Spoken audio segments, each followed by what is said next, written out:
हरे कृष्ण. तर शिल प्रभुपादांचं हे जे प्रवचन आहे वेदांवर आधारित आहे, म्हणून उपनिषद हा देखील वेदांचा श्रुतीशास्त्रातला एक भाग आहे. म्हणून या ठिकाणी वेद या विषयावर प्रभुपादांचं जे प्रवचन आहे, प्रस्तावना या ठिकाणी दिलेला आहे. तर कृष्ण कृपामूर्ती AC भक्तिवेदांत स्वामी प्रभुपाद यांनी 6 ऑक्टोबर 1969 रोजी कॉन्वे हॉल लंडन म्हणजे इंग्लंड येथील दिलेलं प्रवचन आहे. ठीक आहे. तर टोटल किती पेज आहेत? 10 पानांचं हे प्रवचन आहे. तर आपण याच्यावर चर्चा करूया.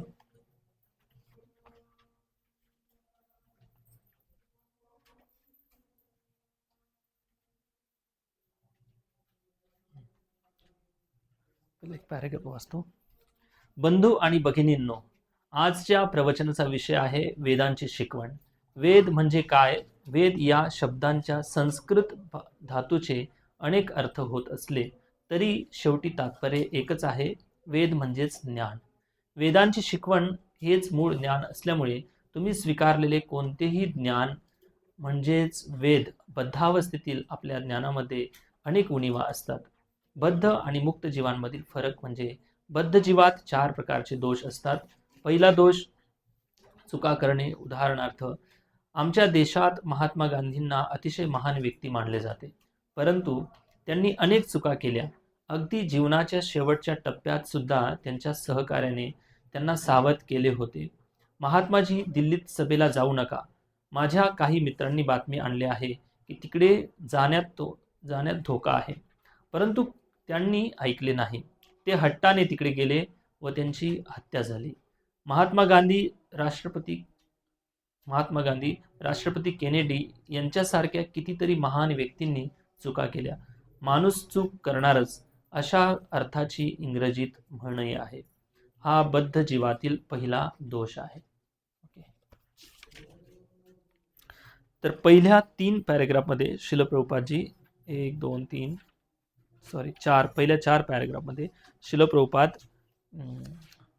बद्ध जीवामध्ये 4 प्रकारचे दोष असतात याचं वर्णन करतात. याचं तुम्ही लक्षपूर्वक ऐका. प्रभुपादांचं प्रवचन कसं लिंक आहे मी सांगत जाईल, ध्यानपूर्वक ऐका. तर वेद म्हणजे ज्ञान. कोणतंही ज्ञान वेद आहे. म्हणजे काय? प्रभुपादांना काय म्हणायचंय की कोणतंही ज्ञान, या जगातलं जेवढं पण ज्ञान आहे, कोणत्याही क्षेत्रातलं असू द्या, संगीत क्षेत्रातलं असू द्या, बांधकाम क्षेत्रातलं असू द्या, तुमचं इंजिनिअरिंग असू द्या, अजून ऑटोमोबाईल, जे कुठलं ज्ञान आहे या जगामधलं, या सगळ्या ज्ञानाचा जो उगम आहे हे वेद आहे. वेदांमध्ये या सगळ्या गोष्टींचं विस्तारित वर्णन केलेलं आहे. म्हणून सर्व ज्ञान हे वेदांमधून येतं आणि वेदांची शिकवण हेच मूळ खरं ज्ञान आहे.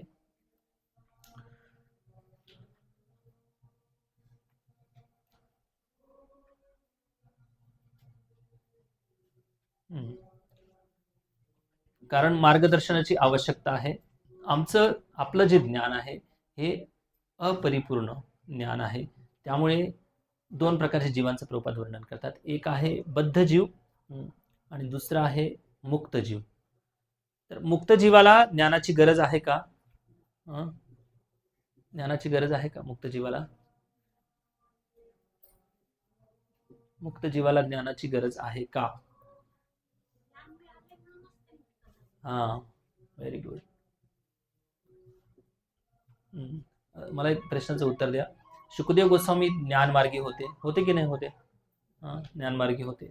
मग ते परत मागे घरी आले आणि इतका मोठा 18,000 श्लोकांचा इतका मोठा ग्रंथ, याचं का त्यांनी अध्ययन केलं आणि आख्यान पण दिलं?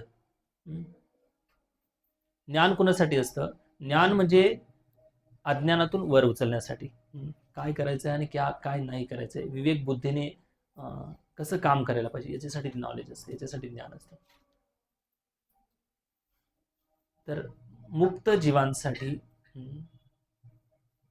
वेदांच्या ज्ञानाची गरज नाही त्यांना. ऑलरेडी ते भौतिक जगातून मुक्त झालेले आहेत. वेद 3 गुणांची चर्चा करतं. सत्वगुण, रजगुण आणि तमगुण. त्रैगुण्य विषया वेदा, निस्त्रैगुण्य भव अर्जुना.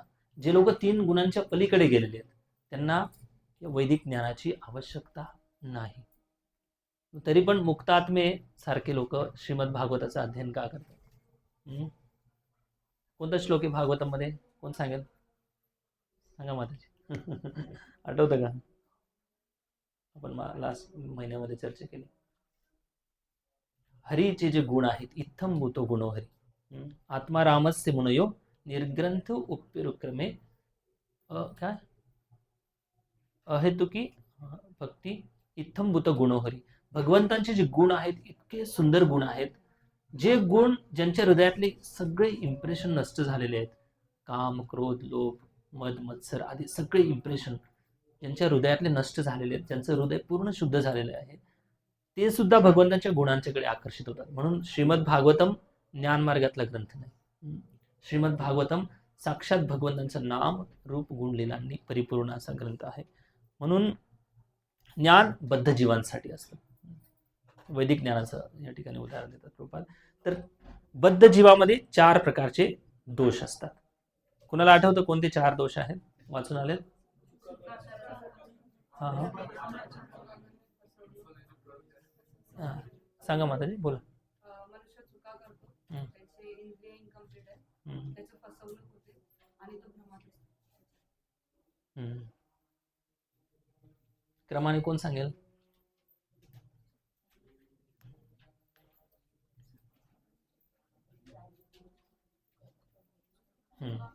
पहिला आहे अपूर्ण इंद्रिय.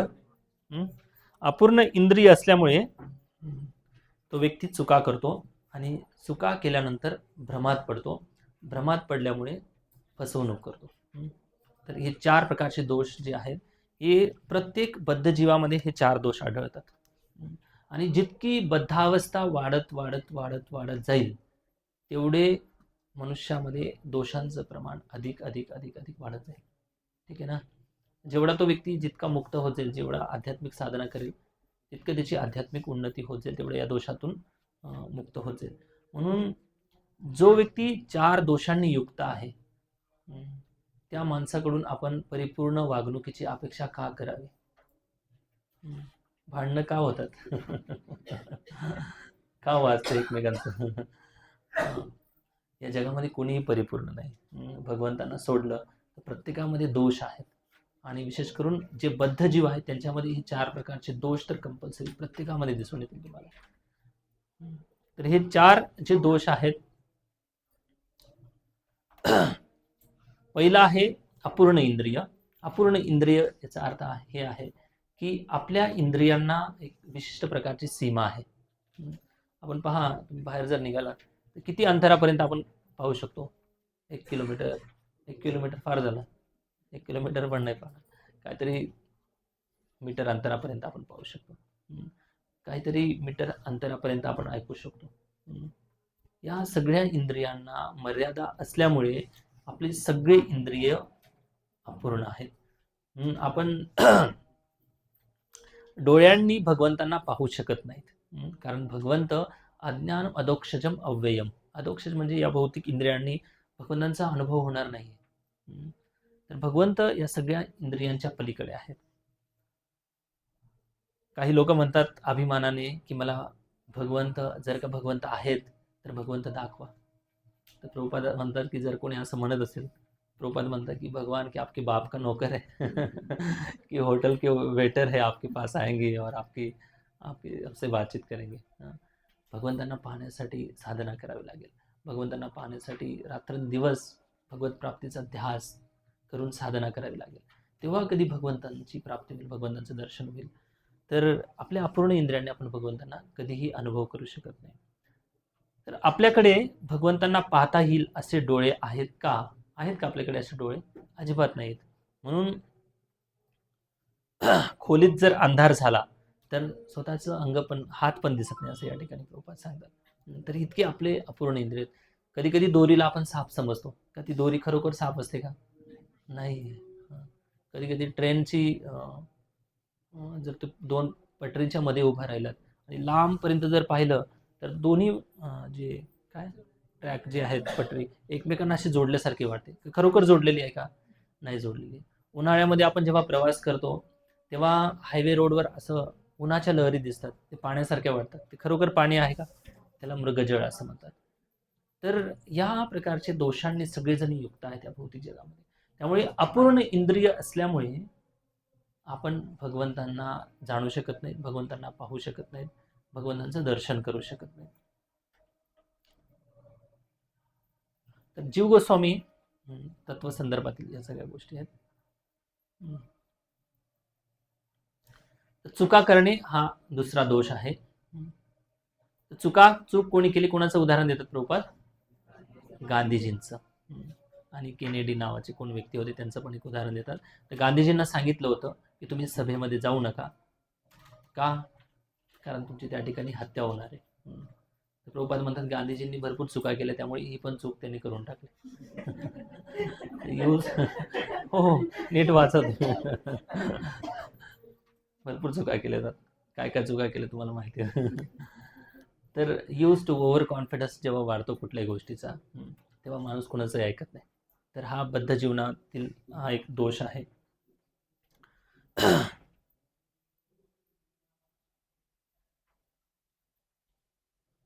तिसरा दोष आहे भ्रमित होणे.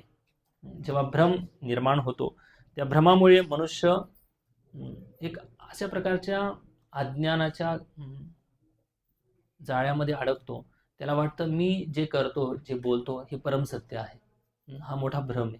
तर उदाहरण सांगतात प्रभुपाद, प्रत्येक जण आपल्या शरीरालाच सर्व काही मानतो, आपले स्वरूप मानतो. जर आपण कोणाला विचारलं तुमचं नाव सांगा, तर काय सांगतो आपण? नाव, शरीराचं नाव सांगतो. शरीराचं नाव सांगायला पाहिजे ना, मग काय आत्म्याचं नाव सांग.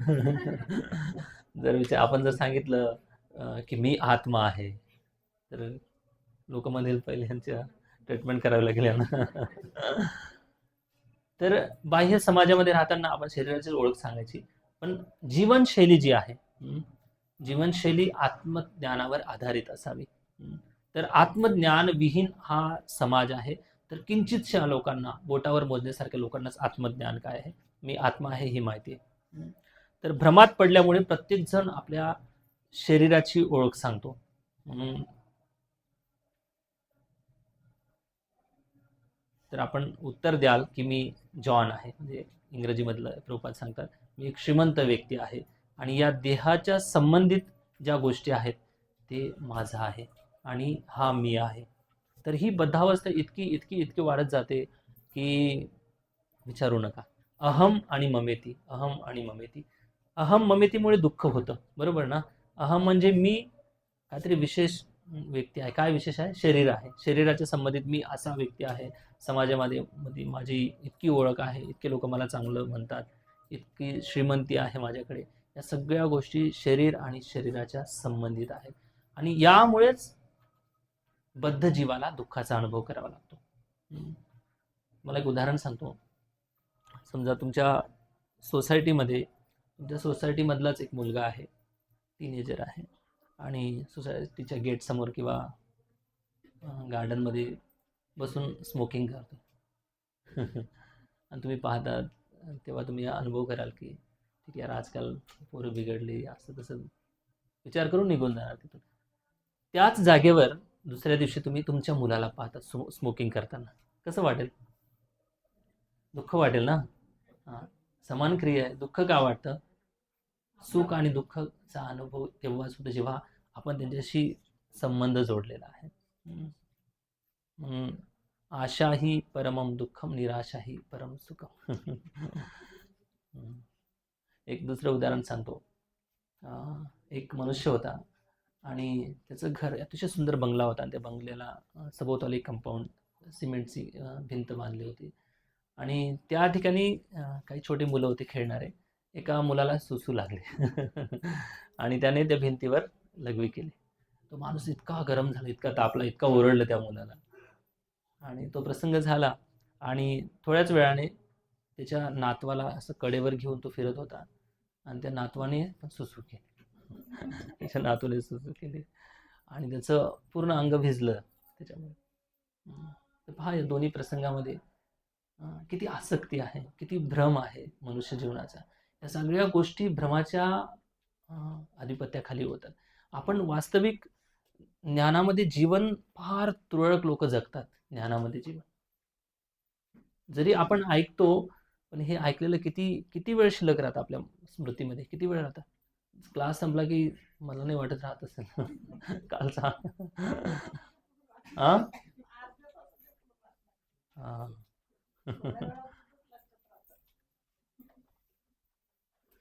चौथा दोष आहे फसवण्याची प्रवृत्ती.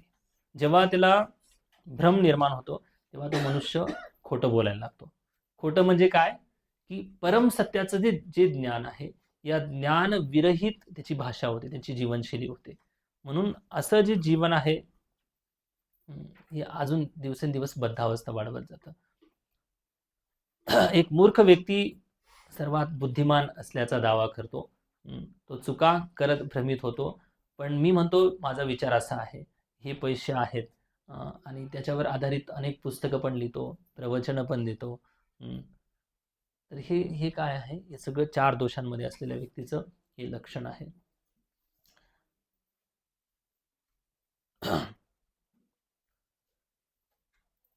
तर हे जे 4 दोष आहेत, आता पहा, या 4 दोषातून जर मुक्त व्हायचं असेल एखाद्या व्यक्तीला, सगळ्यात पहिले म्हणजे काय करावं लागेल, सगळ्यात सुरुवातीला स्वीकार करावा लागेल की मी बद्ध जीव आहे. एखादा व्यक्ती बांधलेला आहे, त्याच व्यक्तीला आपण सोडण्याचा प्रयत्न करतो ना, आहे की नाही. जो मुक्त आहे त्याला सोडण्याची आवश्यकताच नाही.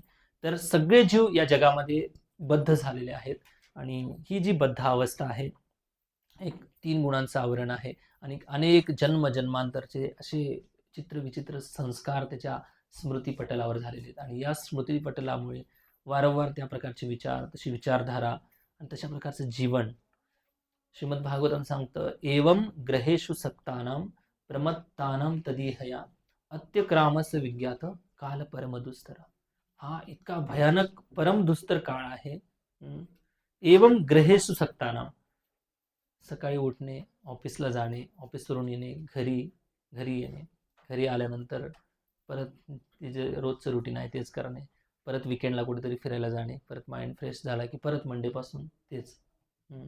तर ही जी जीवनशैली आहे ना, जीना यहाँ मरना यहाँ, इसके सिवा और जाना कहाँ, ही जी पाशवी जीवनशैली आहे ना, तर वेद या अशा पाशवी जीवनशैलीची मनोवृत्तीच्या लोकांसाठी वेदांचं ज्ञान आहे. तर सर्वप्रथम जो मनुष्य स्वीकारेल की माझ्यामध्ये 4 दोष आहेत, मला शुद्ध व्हायचंय, मला मुक्त व्हायचंय भौतिक जगातून, तर त्यांच्यासाठी वेदांची शिकवण आहे. तर निष्कर्ष आहे की अपूर्ण इंद्रियांच्या माध्यमातून आपण ज्ञान प्राप्तीची अपेक्षा करू शकत नाही. समजलं सर्वांना? ज्ञान जे प्राप्ती होते ही अपूर्ण इंद्रियांच्या द्वारे ज्ञान प्राप्ती होत नाही. तर पुढे सगळं विस्तारित चर्चा करतील प्रभुपाद. बद्धावस्थेतील हे दोषांमुळे स्वतः मनुष्य पूर्ण नसताना इतरांना ज्ञान देऊ शकत नाही. जो बद्ध व्यक्ती आहे तो इतरांना ज्ञान देऊ शकत नाही.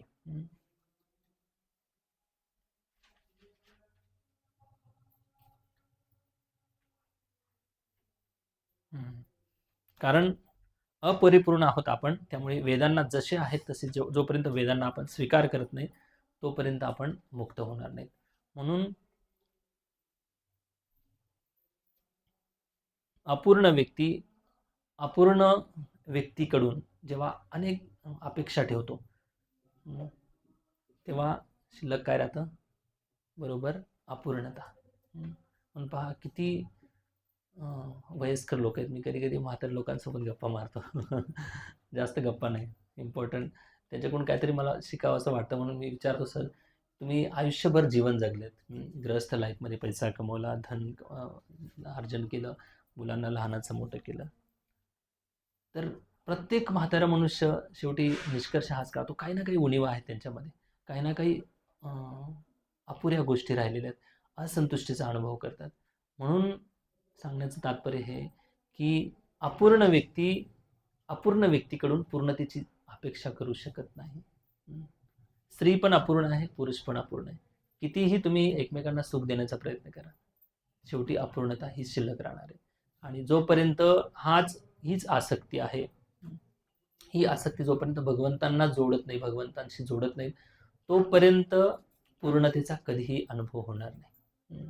म्हणून भौतिक जीवनामध्ये कितीही उच्च दर्जाचे सेन्स ग्रेटिफिकेशन करा, शेवटी अपूर्णता ही शिल्लक राहणार आहे. ठीक आहे.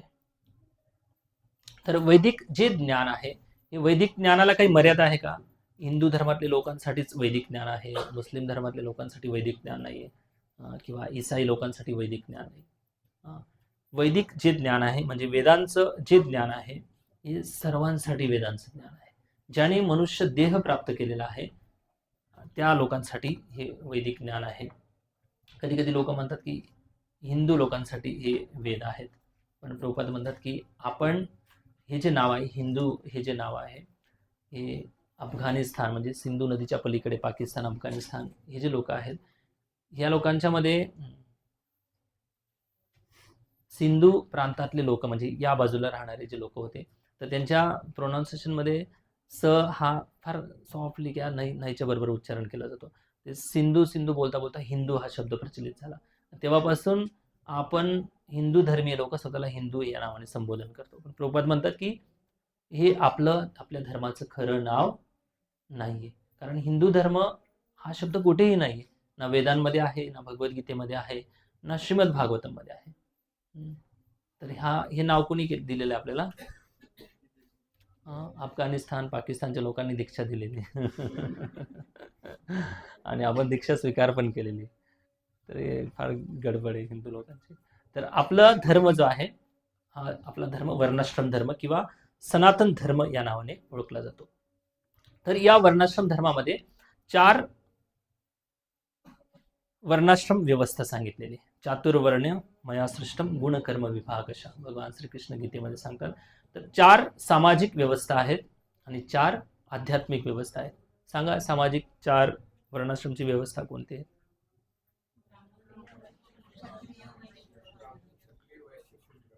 हां, व्हेरी गुड. आणि आध्यात्मिक?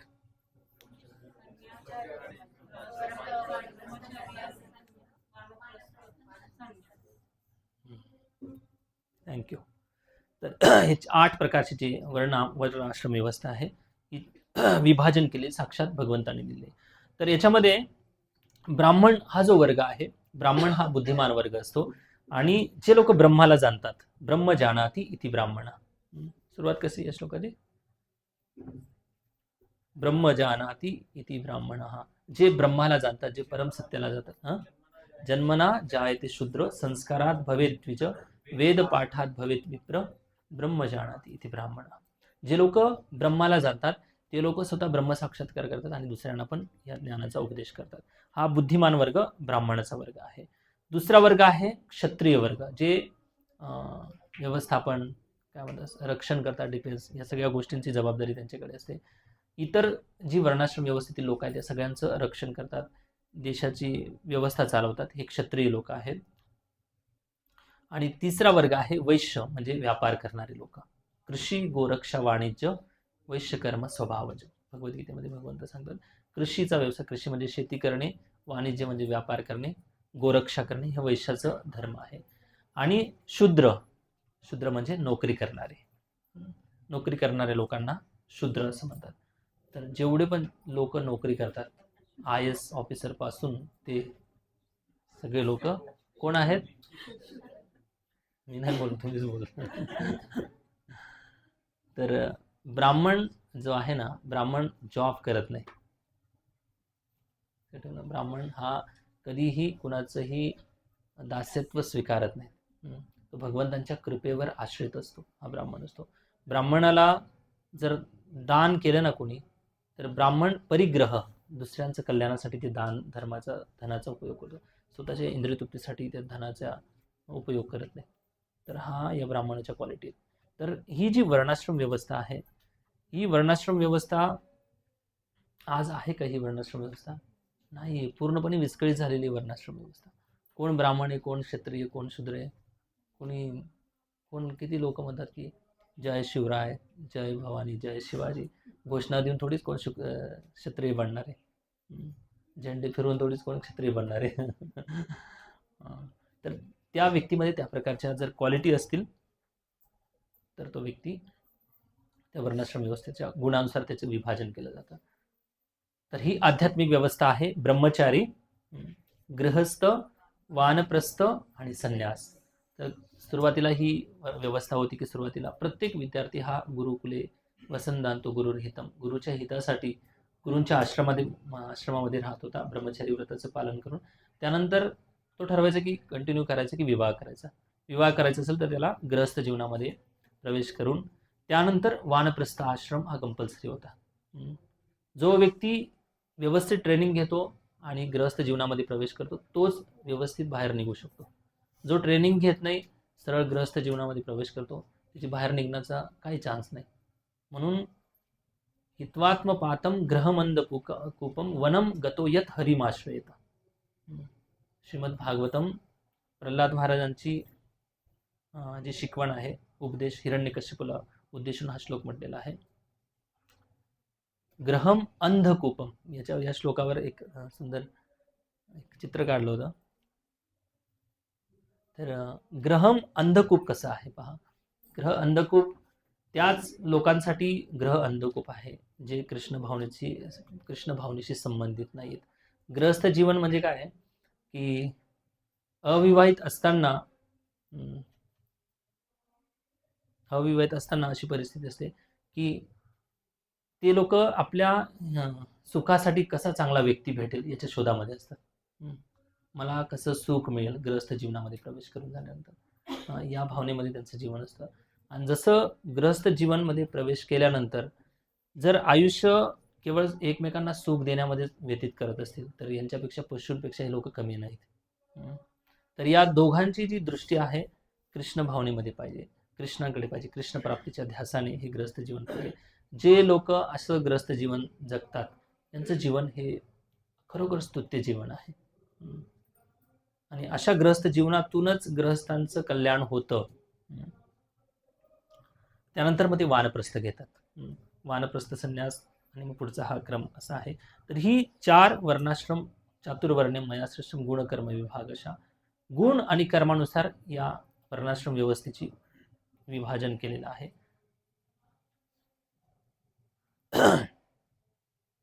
तरी प्रभुपाद हे सांगतात की लिंक लक्षात ठेवा, जनरल असं प्रवचन सारखं नाही सुरू आहे. तर प्रभुपाद काय सांगतात सुरुवातीला, 2 प्रकारचे जीव आहेत. सांगा कोणकोणते? हा, मला कायच ऐकायला आलं नाही, सगळेच एकत्र बोलतात. हा, बद्ध जीव आणि मुक्त जीव. मुक्त जीवाला ज्ञानाची गरज आहे नाही, ऑलरेडी तो मुक्त झालेला आहे. पण श्रीमद भागवतम हे ज्ञान मार्गात येत नाही, लक्षात ठेवा. मी शुकदेव गोस्वामींचं उदाहरण सांगितलं तुम्हाला. शुकदेव गोस्वामी, मी थोडे आउट ऑफ सिलेबस काही गोष्टी बोलतो अजून या विषयाला स्पष्टता यावी, कारण हा जो ग्रंथ आहे ना पक्के फिलॉसॉफी जटिल ग्रंथ आहे आणि हा ग्रंथ माझ्या वाटेला आलेला आहे. त्या लोकांनी मला देऊन टाकला, काय माहिती कशामुळे दिला माहिती नाही. तर मी त्यामुळे थोडं श्रीमद भागवतम मला खूप आवडतं, म्हणजे भागवतम मला फार आवडतं, खूप सुंदर ग्रंथ आहे. तर श्रीमद भागवतांचे काही गोष्टी मी मध्ये मध्ये ॲड करतो. शुकदेव गोस्वामी ज्ञान मार्गातले सगळ्यात मोठे साक्षात्कारी पुरुष होते. असा व्यक्ती देखील इत्थंभूत गुणोहरी या श्रीमद भागवताचं त्यांनी अध्ययन केलं, वाचन केलं, अभ्यास केला, श्लोक पाठांतर केले, भक्ती वैभव कोर्स केला आणि प्रचार पण केला, प्रवचन पण केलं. कोणाला केलं? परीक्षित महाराजांना केलं. म्हणून श्रीमद भागवतम ज्ञान मार्गातल्या ग्रंथामध्ये येत नाही. 3 गुणांच्या पलीकडे श्रीमद भागवतम आहे. तर मी हे सांगत होतो 2 प्रकारचे जीव आहेत, एक मुक्त जीव आणि एक बद्ध जीव. मुक्त जीवाला ज्ञानाची गरज नाही, बद्ध जीवाला ज्ञानाची गरज आहे. तर प्रभुपाद आता वर्णाश्रम व्यवस्थेत आता 4 दोषांचं वर्णन केलं. बद्ध जीवामध्ये 4 दोष आढळून येतात. का? कारण बद्ध आहे, बांधला गेलेला आहे जगामध्ये, 3 गुणांच्या प्रभावाखाली आहे. तर प्रभुपाद हे सांगतात की वेदांमध्ये ज्या गोष्टींचं अगोदरच वर्णन केलेलं आहे त्यापैकी ही एक गोष्ट आहे की वर्णाश्रम व्यवस्था ही भगवंतांच्या द्वारे निर्मित केलेली आहे. आणि याचं प्रभुपादाने आता वर्गीकरण सांगितलं की ब्राह्मण, क्षत्रिय, वैश्य, शूद्र, ब्रह्मचारी, गृहस्थ, वानप्रस्थ, संन्यास. हे कशावर निर्धारित आहे? गुण आणि कर्मानुसार, जन्मानुसार नाही, गुण आणि कर्मानुसार. गुण आणि कर्मानुसार याची व्यवस्था केलेली. तर याचं वर्णन अगोदरच वेदांमध्ये केलेले, म्हणून वेद हे सत्य आहेत हे प्रमाणित करण्यासाठी प्रभुपाद हे प्रवचन देतात. समजलं? आता उदाहरण सांगतात प्रभुपाद की संपूर्ण विश्वामध्ये ही 4 प्रकारची लोक दिसून येतात. 4 प्रकारची लोक म्हणजे काय? की ब्राह्मणी स्वभावाची लोक सगळीकडे दिसतात. कुठल्याही ऑफिसमध्ये जा, काही लोक ब्राह्मणी स्वभावाचे आहेत, काही लोक एकदम क्षत्रिय स्वभावाचे आहेत, काही लोक नोकरी करण्याच्या स्वभावाचे आहेत, काही लोक व्यापारी स्वभावाचे आहेत. तर गुरुकुलमध्ये जेव्हा गुरुकुल पद्धती होती, सुरुवातीला काही वर्ष समान प्रकारचं ज्ञान विद्यार्थ्यांना दिलं जायचं आणि काही वर्ष शिकून झाल्यानंतर गुरु सगळ्या विद्यार्थ्यांचं ऑब्झर्वेशन करायचे आणि त्यांचं परीक्षण करत असताना ते प्रत्येक विद्यार्थ्याचा स्वभाव ओळखायचे. जर एखादा विद्यार्थी खूप बुद्धिमान आहे, शांत आहे, कोणाशी मारामारी करत नाही, पुढच्या बेंचवर बसतो, शांतपणे लेक्चर ऐकतो, नोट्स बनवतो, तर गुरु ओळखायचे हा ब्राह्मणी स्वभावाचा विद्यार्थी आहे. दुसरा व्यक्ती एकदम असा डेअरिंगबाज राहतो, सगळ्यांचा लीडर बनतो, ग्रुपिझम करतो, पॉलिटिक्स करतो ग्रुपमध्ये. तर हा जो स्वभावाचा व्यक्ती आहे त्याला पुढे शिक्षण क्षत्रिय म्हणून दिलं जायचं, तो क्षत्रिय स्वभावाचा. तिसरा आहे जो खूप हिशोब करतो, कॅल्क्युलेशन चांगलं करतो, किती नफा, किती तोटा, किती लॉस झाला, किती प्रॉफिट झाला. ज्यांचं असं नेचर आहे त्या विद्यार्थ्यांना वैश्य जी पद्धती आहे, व्यापार जी पद्धती आहे, त्यामध्ये त्यांना ग्रॅज्युएशन करण्यासाठी पुढे सुविधा द्यायची. आणि तिसरं जे आहेत नोकरी करणारे लोक, नोकरी करणाऱ्या लोकांना त्यांचा वेगळा विभाग असायचा. तर ही पद्धती जी आहे, अशा चारही प्रकारची स्वभावाची लोक आज संपूर्ण जगामध्ये दिसून येतात. दिसतात की नाही? सगळ्या संपूर्ण विश्वामध्ये दिसतात. म्हणून प्रभुपाद सांगतात की हा स्वाभाविक आपला धर्म आहे, वर्णाश्रमची धर्म पद्धती आहे, ही गुण आणि कर्मावर आधारित आहे. आणि याचं जे वर्णन आहे वेदांमध्ये ऑलरेडी केलेलं आहे. म्हणून वेद हे सत्य आहेत. तर वेदाच्या दोन गोष्टी प्रभुपाद आता सांगतील. दोन म्हणजे एक पहिली आहे की वेद हे स्वयंसिद्ध आहेत आणि दुसरं आहे वेद हे सार्वत्रिक आहेत. सार्वत्रिकचा मतलब युनिव्हर्सल, वैश्विक वेद आहेत. आपण पाहू कसे, कारण याच्यात कोणतीही चूक आढळत नाही. कारण हे जे ज्ञान आहे, चार दोषांच्या पलीकडे असणारा जो व्यक्ती आहे, अपौरुषेय व्यक्ती, त्यांच्याद्वारे हे ज्ञान परंपरेद्वारे आलेलं आहे. तर प्रभुपाद या ठिकाणी उदाहरण देतात. गायीच्या शेण जे आहे एका प्राण्याची विष्ठा मानली जाते, परंतु भारतामध्ये गायीच्या शेणाला पवित्र मानतात. मानतो की नाही आपण पवित्र? भगवंतांचं यज्ञ करण्यासाठी आपण गायीच्या शेणाचा प्रयोग करतो. तर वेदांमध्ये या गायीच्या शेणाचं पवित्रतेचं वर्णन केलेलं आहे. म्हणून स्वयंसिद्ध याला सिद्ध करण्याची फार अशी विशेष आवश्यकता नाही. वेद हे परमसत्य आहेत, त्याच्यामध्ये सत्यतेचं वर्णन केलेलं आहे. अजून विशेष प्रकारचे उदाहरणं देऊन स्पष्ट करण्याची गरज नाही. आता पुजारी, आम्ही लोक जेव्हा पूजा करतो, पूजा करण्याच्या अगोदर शंख वाजवला जातो.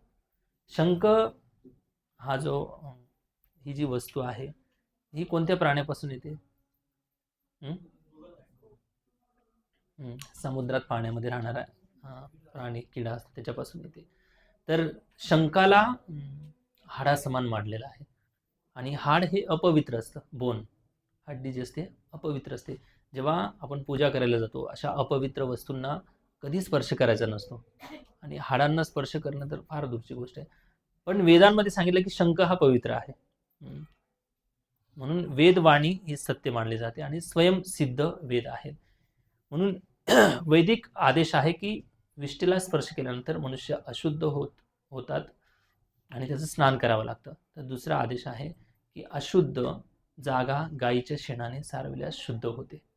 आणि याचं प्रमाण प्रभुपाद सांगतात की एका कोलकात्यामध्ये एक नामांकित शास्त्रज्ञ होते आणि त्यांनी या गायीच्या शेणाच्यावर त्यांनी प्रयोग केला, विश्लेषण केलं आणि त्यांना असं आढळून आलं की अनेक जंतुनाशक गुणधर्म या गायीच्या शेणामध्ये आहेत. आणि आजही कितीतरी मेडिकल ट्रीटमेंट होते गायीच्या गोमूत्रावर, शेणावर. कॅन्सर सारखे रोग सुद्धा बरे होतात, है ना. तर हे गायीचं पावित्र्य या ठिकाणी वेदांमध्ये वर्णन केले. म्हणून वेद हे स्वयंसिद्ध आहेत. म्हणून भारतात जर कोणी म्हटलं भारतातले सर्वच लोक वेदांच्या अस्तित्वाला मानतात, तर तू हे केलेच पाहिजे. भारतात जर कोणी म्हणाले तू हे केलेच पाहिजे, दुसरा म्हणेल का करायचं मी, कारण हे वेद वाक्य आहे. वेद खूप प्रचलित आहेत. भारतीय लोकांना वेदांचा खूप जवळीक संबंध आहे असं प्रभुपाद त्या प्रवचनामध्ये त्या ठिकाणच्या लोकांना सांगतात. तर वेद कुठून आलेले आहेत? वेद साक्षात भगवंतांच्याकडून आलेले आहेत. भगवद्गीतेमध्ये श्लोक सांगा. वेद्यो वेदांत कृत वेद विदेव चाहम. सुरुवातीपासून सांगा. चाहम हृदि सन्निविष्टो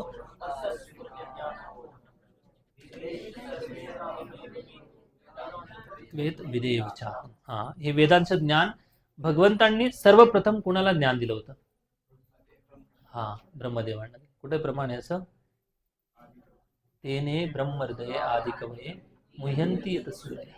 हे जे भागवतांचा पहिला श्लोक आहे त्याच्यामध्ये वर्णन केलेलं आहे की ब्रह्माजींना हे वेदांचं ज्ञान सर्वप्रथम दिलं.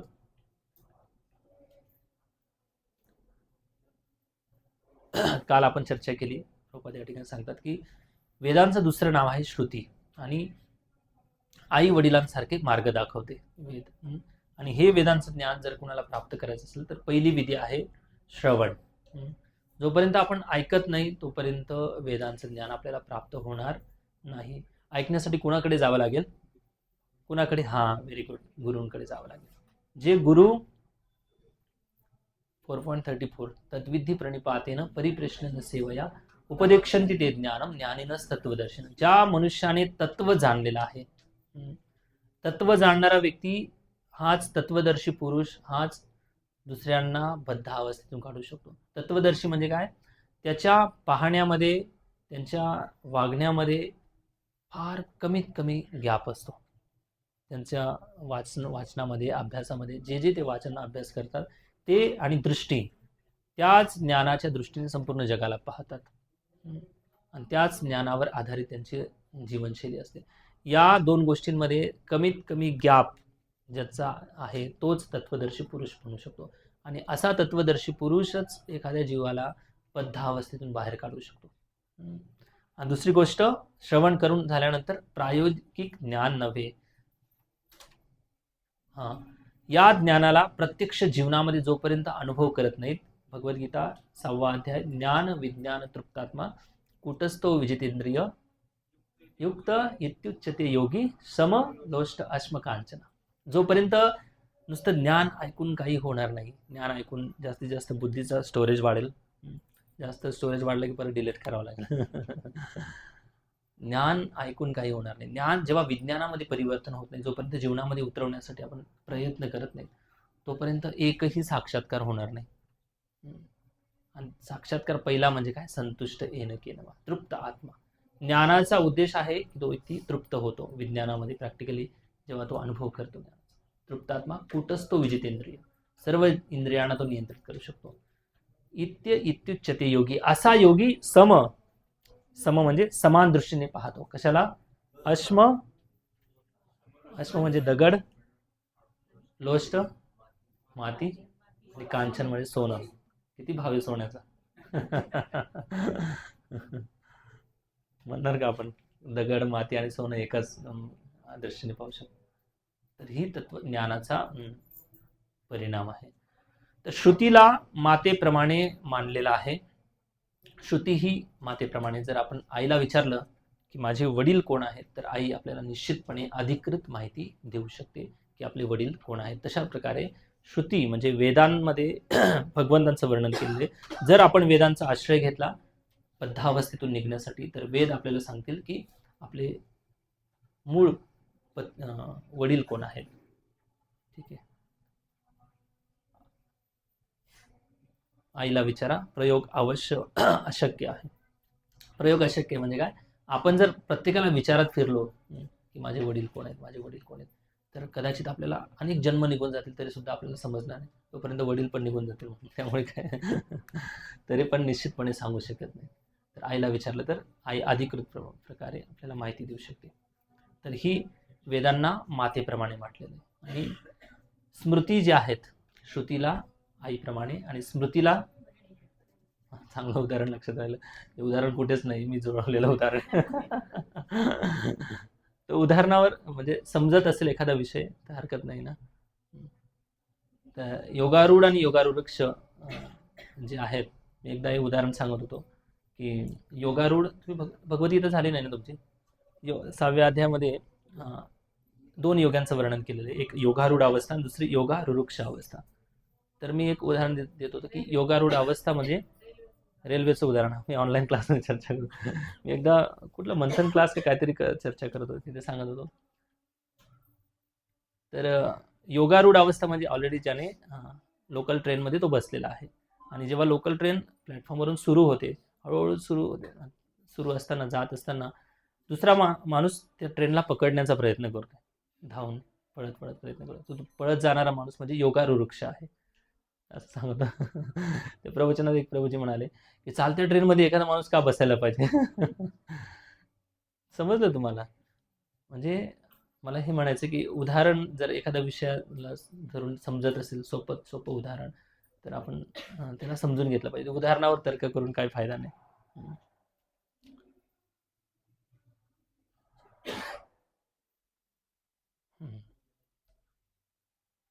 तर ज्ञान कसं प्राप्त करायचंय याचं वर्णन प्रभुपाद आता सांगतात की ज्ञान प्राप्तीची विधी आहे. तर सगळ्यात महत्वाची विधी आहे ज्ञान प्राप्तीची. गुरु शिष्य परंपरेद्वारे ज्ञानप्राप्ती होते. गुरु शिष्य परंपरा इतकी महत्वाची आहे की जर गुरु शिष्य परंपरे विरहित जर आपण ज्ञान घेतलं तर त्या ज्ञानाद्वारे आपण कधीही आपलं कल्याण करू शकत नाही. कारण गुरु शिष्य परंपरा खूप खूप महत्वपूर्ण आहे. गुरु शिष्य परंपरा, भगवंतांनी त्या गुरु शिष्य परंपरेला भक्ती वाटण्याचा अधिकार दिलेला आहे. आणि अशी अधिकृत परंपरा ज्या गुरूंचा जे गुरु वर्तमानमध्ये आहेत ते कधी ना कधी कुणाचे तरी शिष्य होते, याला म्हणतात गुरु शिष्य परंपरा. जो कधीही कुणाचाही शिष्य नव्हता त्याला कधी सद्गुरू म्हणू नका. कुणालाही यूट्यूबवर असणारे जे लोक आहेत त्यांना गुरु बोलू नका. गुरु शब्दाचा प्रत्यक्ष अपमान आहे. ज्याने कधी शिष्यत्व स्वीकारलेलं नाही अशा लोकांना कधी गुरु म्हणू शकत नाही आपण. तर गुरु शिष्य परंपरेद्वारे जे ज्ञान प्राप्त होतं ते अधिकृत ज्ञान आहे. जसं प्रभुपाद सांगतात की एखादं फळ आहे, झाडावरून खाली उतरवायचं. जर व्यवस्थित त्या फळाला वरती असणाऱ्या माणसाने फेकलं आणि कॅच केलं खालच्या माणसाने तर ते फळ सुरक्षित येतं. जर असंच फेकून दिलं तर ते फळ सुरक्षित येणार नाही. तसंच आहे गुरु शिष्य परंपरा, म्हणजे जे ज्ञानाचे जे प्रिन्सिपल आहेत, प्रमुख जे तत्व असतात ते तत्व कधीही बदलत नाहीत. तत्व कधीही बदलत नाही. गुरुचं सगळ्यात प्रमुख कार्य आहे की जनस्य कृष्णात विमुखस्य दैवात अधर्मशीलस्य सुदुःखितस्य. मैत्रेय मुनीचा श्रीमद भागवतमचा हा प्रसंग आहे. अधर्मशीलस्य सुदुःखितस्य. या जगातले सगळे लोक दुःखी आहेत आणि या लोकांचं कल्याण करण्यासाठी भगवंत आपल्या धामामध्ये मस्त आहेत आणि हे बद्ध जीव पण सेन्स इंद्रिय भोगामध्ये व्यस्त आहेत. तर या दोघांना हे व्यस्त असलेले लोक जवळ आणतात आणि भगवंत एन्जॉय करणारे रसराज भगवंतांना पण ते भगवत धामातून परत आणतात. दोघांना एकमेकांची भेट घालून देतात. हे गुरुचं खरं काम आहे. ज्या ठिकाणी भगवत चर्चा होत नाही, ज्या ठिकाणी शास्त्राची चर्चा होत नाही, त्या गुरुला प्रणाम करा, दंडवत प्रणाम करा. अशा लोकांना कधी गुरु म्हणून स्वीकार करू नका. गुरु हा तात्पर्यामध्ये लिहितात प्रभुपाद श्रीमद भागवतच्या, गुरु हा पारदर्शी असतो. पारदर्शी म्हणजे काय? जेव्हा त्यांचं व्याख्यान, त्यांचं तत्व, त्यांची फिलॉसॉफी या सगळ्या गोष्टींच्या मध्ये वारंवार प्रत्येक वेळी शास्त्राचं आणि भगवंतांचं दर्शन होतं, अशा लोकांना गुरु म्हणून स्वीकार करा. ओके. तर ही गुरु शिष्य परंपरा खूप महत्वाची आहे. वेद माता आणि कृष्ण पिता आहेत. तर सर्वप्रथम हे वेदांचं जे ज्ञान आहे, आदिजीव प्रथम वेद मिळाला ब्रह्माजींना. आपले पुत्र नारद मुनी यांना त्यांनी शिष्यांना वेदांचं ज्ञान दिलं. पुढे जाऊन ही परंपरा सुरू झाली आणि शिष्य प्रशिष्य अशी ही परंपरा पुढे वाढत गेली. ओके. याचं प्रमाण भगवद्गीतेमध्ये भगवान श्रीकृष्ण सांगतात. तोपर्यंत ब्रेक घेऊ 5 मिनिटाचा.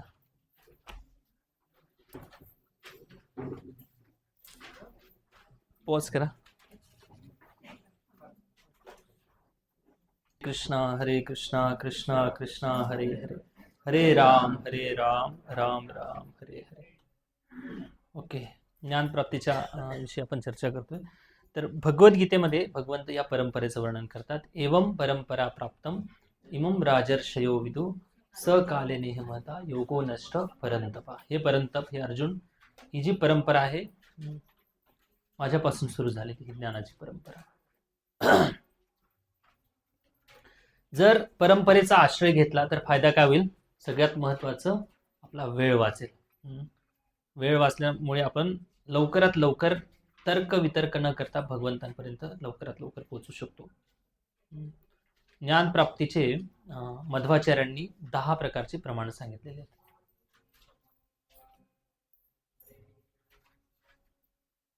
ओके, तर हे 10 प्रमाण जे आहेत फक्त आपण चर्चा करू. 3 प्रमाण जे आहेत जीव गोस्वामींनी याच्यामध्ये 3 प्रमाणांना अधिक मान्यता दिलेली आहे. पहिला आहे अर्श. ज्ञानप्राप्तीचे 10 प्रमाण ऑलरेडी नोट्समध्ये आहेत, तुमचे लिहिण्याची गरज नाही. तुमच्याकडे जे नोट्स दिलेले आहेत पेज नंबर 4 काढा, त्याच्यावर दिसतील तुम्हाला. वाटल्यास पेनाने त्याच्यावर लिहू शकता नोट्सवर.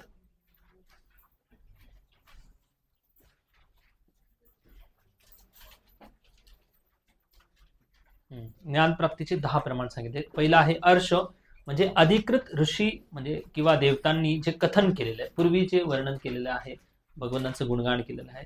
उदाहरणार्थ या ठिकाणी ब्रह्मसंहितेचं वर्णन दिलेलं आहे. तर ही एक ज्ञान प्राप्तीचा मार्ग आहे. दुसरा आहे उपमान. दुसऱ्यांशी तुलना करून एका विशिष्ट विधानाचे विवरण केले जाते. म्हणजे दुसऱ्यांची तुलना म्हणजे काय की एक समजा बद्ध जीव आहे, तो जेल तुरुंगामध्ये कसा व्यक्ती राहतो त्याची तुलना एका बद्ध जीवाशी केलेली. तुरुंगामध्ये व्यक्ती कितीही दिवस राहिला खरोखर सुखी होणार आहे का? नाही होणार. तसं हे भौतिक जग एक तुरुंगाप्रमाणे. तर ही एक पद्धती आहे उपमा देऊन.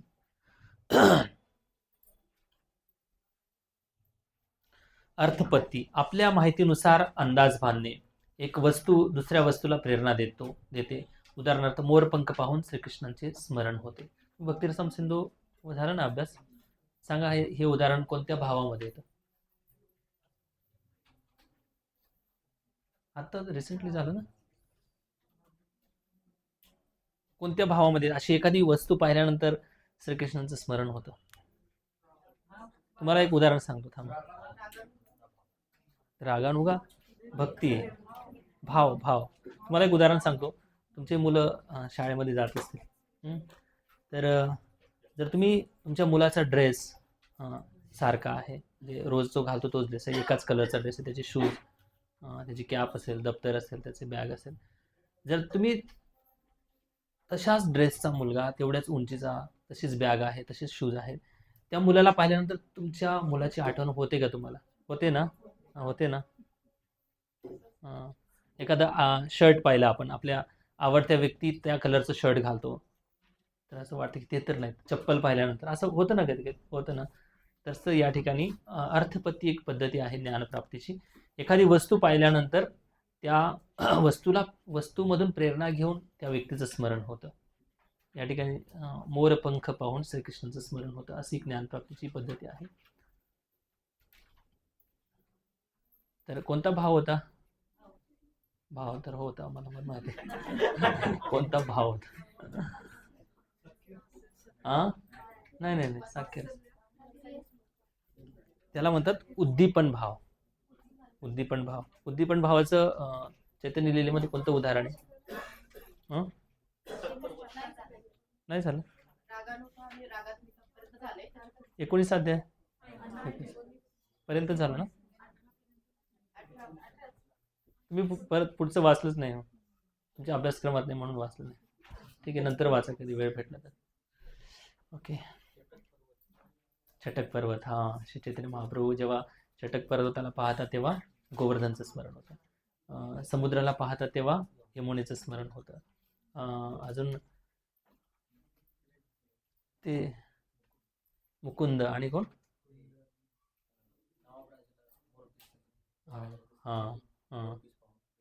शुद्ध पडतो. असे सुंदर भरपूर उदाहरण आहेत असे चैतन्य लीलेमध्ये. कारण गौरलीला आणि वृंदावन फार सुंदर आहे. बाह्य रूपाने पुरुष शरीरामध्ये आहेत, पण सगळे ब्रजभावामध्ये आहेत. ते ॲक्च्युली वृंदावनचेच निवासी आहेत. कोण मंजिरी, कोण गोपी. तर अशा प्रकारे ते भक्त आहेत.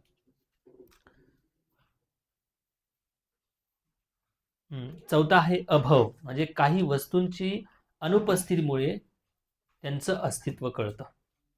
उदाहरणार्थ मृत शरीर बघून ओळखणे की त्याच्यामध्ये आत्मा नाही, बरोबर ना? एखादं मृत शरीर आहे आणि त्याच्यामध्ये आत्मा नाही, हे सगळं प्रमाण आहे. याला अभव ही पद्धती आहे. जसं आपल्याकडे डोळे आहेत, पण जेव्हा डोळ्याला इजा होते तेव्हा समजतं त्या डोळ्याचं अस्तित्व काय. नाहीतर आपण रोज पाहतो, रोज काम करून घेतो डोळ्याकडून. पाचवी पद्धत आहे संभव. एका लहान विषयाची उपस्थिती मोठ्या विषयात असल्यामुळे त्या लहान विषयाला मांडणे. उदाहरणार्थ मोठ्या सेनेचा एक भाग असल्यामुळे सैनिकाला मान्यता देणे. समजलं का तुम्हाला? सैनिकाला मान्यता देणे म्हणजे तो एक पोलिसांचा मोठा एक ग्रुप आहे, त्याच्यातून एक पोलीस हा त्या पूर्ण ग्रुपचं प्रतिनिधित्व करतो. उदाहरण तुम्हाला सांगतो. समजा मोठा हायवे वरून गाड्या जात आहेत आणि जात असताना एक मोठा ट्राला येतो, ट्रक येते आणि तो ट्रक अडवण्यासाठी एकटा पोलीस असतो. पोलीस सिटी मारतो आणि ट्रकवाला थांबवतो. काय ते एका पोलिसामध्ये एवढी शक्ती आहे का एवढं ट्रक थांबवण्याची? त्याच्याकडे एवढी शक्ती कुठून आली? हा, अधिकार. हा, त्याला पूर्ण आत्मविश्वास आहे की माझ्या मागे पूर्ण पोलीस डिपार्टमेंट आहे. जर मी काय झालं, इथं मोठा विषय झाला तर मी एक फोन केला की सगळे पोलीस येतील मला मदत करायला. रोज ऐकतात, बरोबर ना? खरं आहे का? थँक्यू. तर ही त्याची ताकद आहे का? त्याची ताकद नाहीये, पूर्ण सरकारची ताकद आहे. त्या माणसाने जर ड्रेस काढला आणि असंच उभं राहिला, थांबवतील का ट्रकवाले? नाही थांबवणार.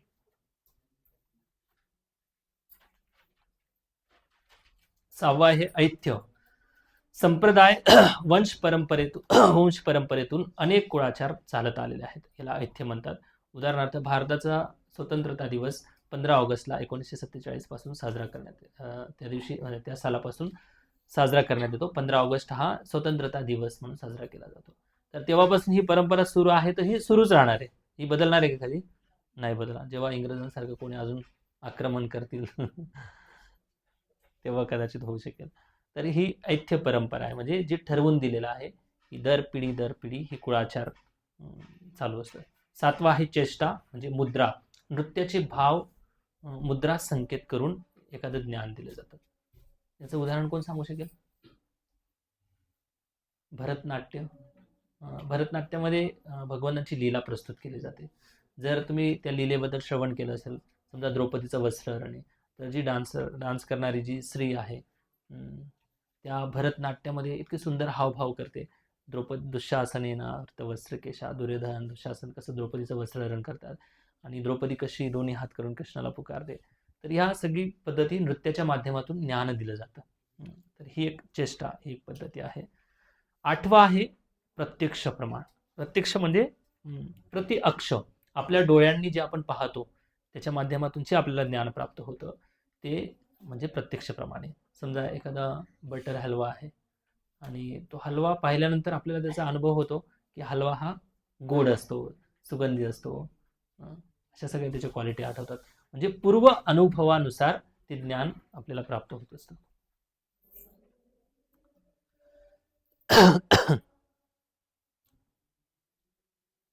नववा आहे अनुमान प्रमाण. उपरोक्ष म्हणजे अनुमान प्रमाण म्हणजे सफरचंद पडताना पाहून न्यूटनने गुरुत्वाकर्षणाचा अनुमान लावला. का गुरुत्वाकर्षण पूर्वी नव्हतं का? होतच, ऑलरेडी प्रकृतीमध्ये सगळ्या गोष्टी आहेत. त्यांनी अनुमान लावला की खरोखर या पृथ्वी तत्वामध्ये खाली वस्तू खेचण्याची शक्ती, त्याला त्यांनी गुरुत्वाकर्षण नाव दिलं. तर हे अनुमान जी पद्धती आहे, ही पद्धती एक ज्ञानप्राप्तीची पद्धती आहे. तिसरी पद्धती आहे शब्द प्रमाण. शब्द म्हणजे कथन, इतरांचे कथन म्हणजे बोलणे, श्रवण करून शब्दांच्या माध्यमातून जे ज्ञान प्राप्त होतं श्रवण करण्याच्या माध्यमातून, त्याला शब्द प्रमाण असं म्हणतात. तर हे जे 10 प्रमाण आहेत, कोणी सांगितलेले आहेत? मध्वाचार्यांनी सांगितले. तर जीव गोस्वामींनी या 10 प्रमाणांपैकी जीव गोस्वामी म्हणतात की 3 जे शेवटचे प्रमाण आहेत, प्रत्यक्ष प्रमाण, अनुमान प्रमाण आणि शब्द प्रमाण, हे 3 प्रमाण महत्त्वपूर्ण आहेत. या 3 प्रमाणांच्या माध्यमातून आपण ज्ञान प्राप्त करतो या भौतिक जगामध्ये. पण या 3 प्रमाणांपैकी एक असं प्रमाण आहे, ते ज्ञान फक्त त्या ज्ञानाच्या माध्यमातूनच फक्त आपण भगवंतांना प्राप्त करू शकतो. तर हे तत्वसंदर्भामध्ये वर्णन केले. तर म्हणून प्रभुपादांनी या 3 प्रमाणांचा अधिक विस्तारित वर्णन केले या ठिकाणी. पुस्तकामध्ये हे 10 प्रमाण नाही आहेत 10 प्रमाण, त्याच्यापैकी फक्त 3 प्रमाणांचं वर्णन केलेलं आहे. तर एक्स्ट्रा नोट्समध्ये ते. तर पहिली जी पद्धती आहे ज्ञानप्राप्तीची प्रत्यक्ष पद्धत, म्हणजे आपल्या डोळ्यांनी जे दिसतं त्या माध्यमातून ज्ञान प्राप्त होतं. तर आपण डोळ्यांनी भगवंतांना का पाहू शकत नाहीत? का पाहू शकत नाहीत?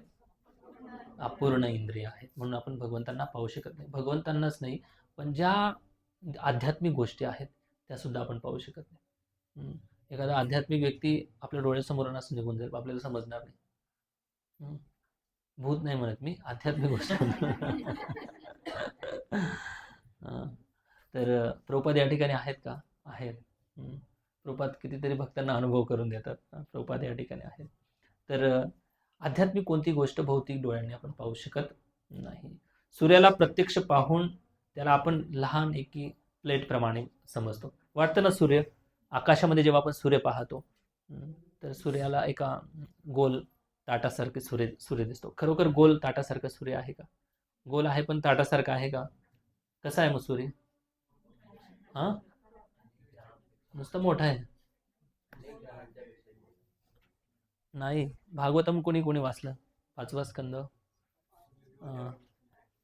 आपलं प्रियव्रत महाराजांचं सप्तद्वीपाचं वर्णन केलं. प्रसंग. सूर्यदेव कसा आहे? कसं आहे सूर्यग्रह कसा आहे? ऍक्च्युअली सूर्य कसा आहे? सूर्य हा एक मोठा रथ आहे. त्या रथावर अग्नितत्वाने ते बनलेलं पूर्ण रथ आहे आणि त्याच्यावर सूर्यदेवता त्याच्यावर आरूढ झालेले आहेत आणि अरुण त्यांचा सारथी. अरुण म्हणतो ना आपण, अरुणोदय झाला. सुरुवातीला अरुणाचं दर्शन होतं, म्हणजे सारथ्याचं दर्शन होतं, नंतर मग बसणाऱ्या व्यक्तीचं दर्शन होतं. तर अशा प्रकारे रथावर बसून सूर्यदेव भ्रमंती करतात ब्रह्मांडामध्ये.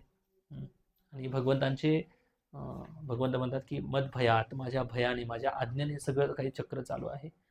आणि दुसरं चंद्रावर असा डाग दिसतो आपल्याला. तो खरोखर डाग आहे का चंद्रावर? तर ह्या सगळ्या गोष्टी आपले इंद्रिय अपूर्ण असल्यामुळे आपण वास्तविक जे आहे ते पाहू शकत नाहीत. म्हणून अध्ययन जर केलं तर सूर्याचं खरं ज्ञान प्राप्त होईल. म्हणून प्रत्यक्ष ज्ञानप्राप्तीची जी पद्धती आहे ही अपूर्ण पद्धती आहे. याच्यामधून सुद्धा आपण ज्ञानप्राप्ती करू शकत नाही. का? कारण इंद्रिय जे आहेत ही दोषपूर्ण इंद्रिय आहेत. दुसरी पद्धत आहे अनुमान प्रमाण. अनुमान म्हणजे तर्क वितर्क करून अंदाज बांधणे की ही गोष्ट असू शकते, ही गोष्ट तशी असू शकते. अंदाजावर आधारित, अनुमानावर आधारित ही ज्ञान पद्धती असते. कदाचित अनुमान खरा पण असू शकतो किंवा खोटा पण असू शकतो. निश्चितपणे सांगू शकत नाही की अनुमान हा खरा आहे. समजा मी एखादा बॉक्स आणला, तो बॉक्स माझ्याकडे माझ्या हातामध्ये, जर मी तुम्हाला विचारलं की या बॉक्समध्ये काय आहे, कोण सांगेल याच्यामध्ये आंबे आहेत, जर त्यांना आंबे आवडत असतील तर. कोण म्हणेल याच्यामध्ये भांडे आहेत, कोण म्हणेल याच्यामध्ये काही वेगवेगळ्या वस्तू आहेत, कोण म्हणेल पुस्तकं आहेत. तर्क हा कधी चुकीचा पण असू शकतो. म्हणून डार्विनचा हा जो सिद्धांत आहे, डार्विनने सिद्धांत मांडलेला आहे. काय सिद्धांत आहे डार्विनचा? आपली उत्पत्ती माकडापासून झालेली आहे. तर हा सिद्धांत आहे का? तर सिद्धांत म्हणजे काय? त्याने असं सिद्ध करून दाखवलेलं आहे की ही फिलॉसॉफी अशा प्रकारे सत्य आहे. याला म्हणतात सिद्धांत. आणि असं एकदा सिद्धांत फिक्स झाला की त्याच्यामध्ये कोणीही एडिट करू शकत नाही. तो सिद्धांत कायमस्वरूपी राहतो. तर हा डार्विनचा सिद्धांत नाहीये, डार्विनचा तर्क आहे. तर्क म्हणजे अनुमान. तर डार्विन स्वतः त्याने मान्य केलं की असं असू शकतं. मी सिद्धांत मांडला नाही, असं असू शकतो, कारण माकडापासून मनुष्य आलेला आहे, त्याचं मत आहे. पण सगळेच आस्तिकवादी लोक त्याच्या म्हणण्याला मानतात का? नाही मानत. पण इतकी शिक्षण व्यवस्था इतकी विचित्र आहे. किती जणांनी डार्विनची थेरी वाचलेली? सगळ्यांनीच, ऑलमोस्ट सगळ्यांनीच वाचलेली. ती पण भारतात आपण डार्विनची थेरी मानतो. काय कुठे चालला भारत देश. तर माकडापासून कधीही मनुष्य आला नाही. प्रभुपाद सांगतात की त्या डार्विनचा बाप माक माकड असेल, आमचा बाप ब्रह्माजी.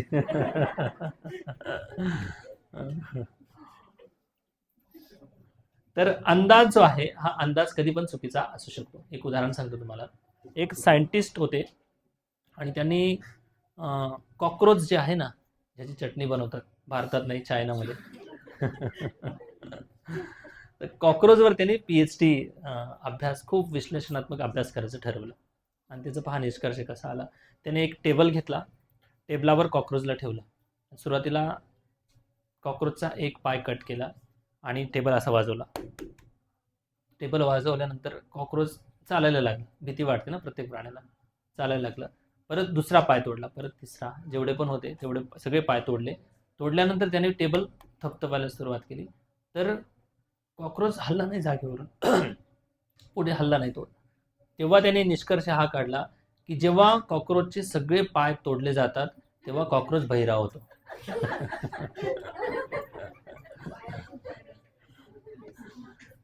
आणि अशा तर्क वितर्कांना आपण अभ्यासक्रमामध्ये आणतो. ही भारतीय लोकांचं किती मोठं दुर्भाग्य पहा. तर तर्क हा कधी पण चुकीचा असू शकतो. एक माणूस रस्त्याने येत होता आणि रस्त्याने येत असताना असं थोडं लंगडत लंगडत चालला होता. चालत असताना समोरून एका माणसाने पाहिलं की हा एक अपंग माणूस येतोय. पण जेव्हा तो माणूस जवळ आला तर त्याचं चप्पल तुटलं होतं. म्हणून तर्क हा कधी पण चुकीचा असू शकतो. आणि अपूर्ण इंद्रिय असल्यामुळे आणखीन जास्त भ्रम आहे. म्हणून अपूर्ण ज्या लोकांची इंद्रिय आहेत ते लोक कधीही ज्ञान देऊ शकत नाहीत. आणि अशाच अनुमानावर आधारित कधी कधी आपण वैष्णवांच्या मध्ये पण अनुमान लावतो, दोष पाहतो. फार घातक आहे. तिसरी पद्धत आहे शब्द प्रमाण. ही सगळ्यात सोपी पद्धत आहे आणि परिपूर्ण पद्धत आहे. याचं दुसरं नाव आहे श्रुती. केवळ श्रवणाच्या माध्यमातून आपण शब्द प्रमाणाच्या आधारावर भगवंतांना आपण जाणू शकतो. म्हणून वेद म्हणतात की दिव्य ज्ञान समजण्याकरिता अधिकारीकडून ऐकावे. अधिकारी व्यक्तीकडून ऐकलं पाहिजे. तर्क वितर्क करून काही फायदा नाही. अधिकार काय आहे? अधिकारी व्यक्ती कोण आहेत? गुरु शिष्य परंपरेच्या माध्यमातून जो व्यक्ती आलेला आहे त्या व्यक्तीकडून आपण ज्ञान प्राप्त केलं पाहिजे. भगवद्गीतेमध्ये म्हणून प्रभुपादांनी पहा भगवद्गीतेला ॲज इट इज नाव दिलेलं आहे. प्रत्येक पुस्तकाला एक विशेष नाव दिलं जातं. प्रभुपादांनी आपल्या गीतेला जशी आहे तशी यथारूप हे नाव दिलेलं आहे.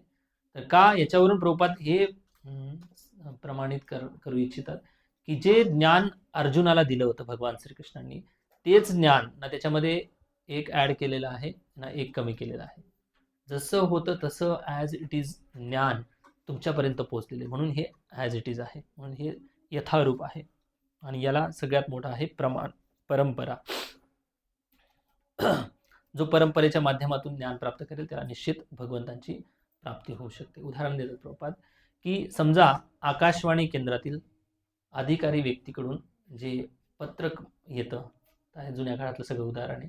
आकाशवाणीचे केंद्र हे सगळे आता शब्द पण ऐकायला मिळते. प्रभुपादांनी हे उदाहरण दिलं की सकाळच्या ज्या बातम्या येतात, ज्या आकाशवाणी केंद्रातून जो मनुष्य बोलतो त्याला सगळे लोक सर्वमान्य स्वीकार करतात की खरोखर अशा प्रकारच्या घटना झालेल्या आहेत. तर जसं आकाशवाणी केंद्रावर आपण विश्वास ठेवतो तसं वेदांवर आपण विश्वास जर ठेवला तर तो व्यक्ती कृष्ण भावनेमध्ये प्रगती करू शकतो, भगवंतांना प्राप्त करू शकतो. तर दोन प्रकारचे आध्यात्मिक अधिकारी व्यक्ती आहेत. ते आपल्याला ज्ञान देतात. कोणतं ज्ञान देतात? आध्यात्मिक जगाविषयी ज्ञान देतात. आणि ते लोक व्यक्त अव्यक्ताच्या वरती असतात आणि ते लोक प्रयोगाने जाणू शकत, त्या लोकांना प्रयोगाने आपण जाणू शकत नाही. तर एक पद्धती सांगतात ज्ञानप्राप्तीची.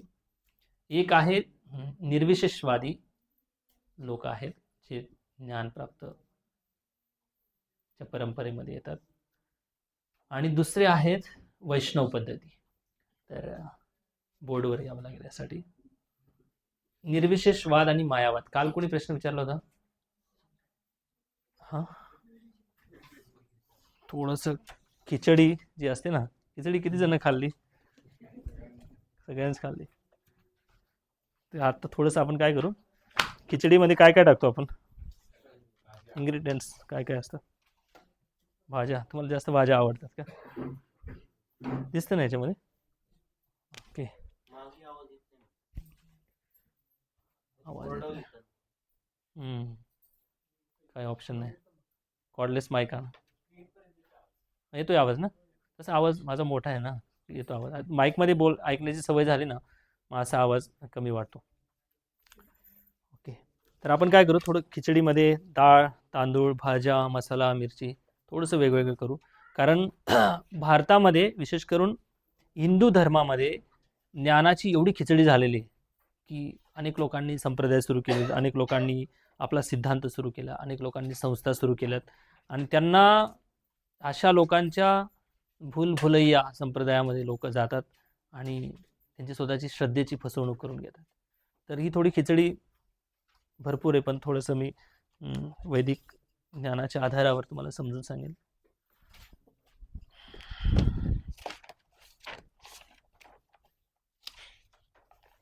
हा विषय एकदा तुमचा क्लिअर झाला की पुढे जाते. तर या ठिकाणी प्रभुपाद सांगतात की निर्विशेषवादी जे लोक आहेत आणि त्याच्यामध्ये कंसामध्ये मायावाद दिलेला आहे, तर त्यांना वेदांती असं म्हणतात. त्यांच्यामध्ये शंकराचार्य हे प्रमुख आहेत, ज्यांनी या फिलॉसॉफीचं सुरुवात केली, ज्याला अद्वैत फिलॉसॉफी म्हणतात, अद्वैतवाद.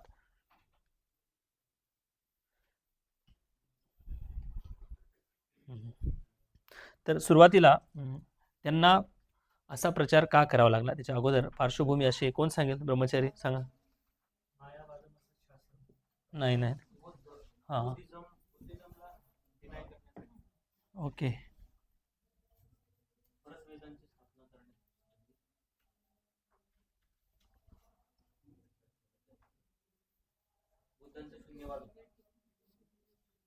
बुद्धांचं काय, कोणतं?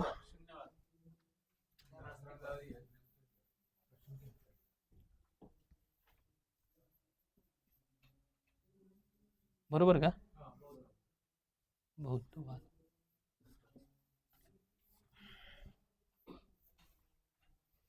तर याच्यामध्ये काय आहे? शून्यवाद म्हणजे काय सांगा, कोण सांगेल? शून्यवाद यांचं तत्वज्ञान आहे.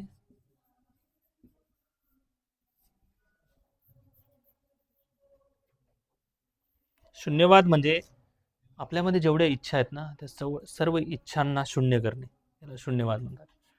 तर खूप वेळ जाईल, सगळं लिहायची गरज आहे का? समजून घ्या.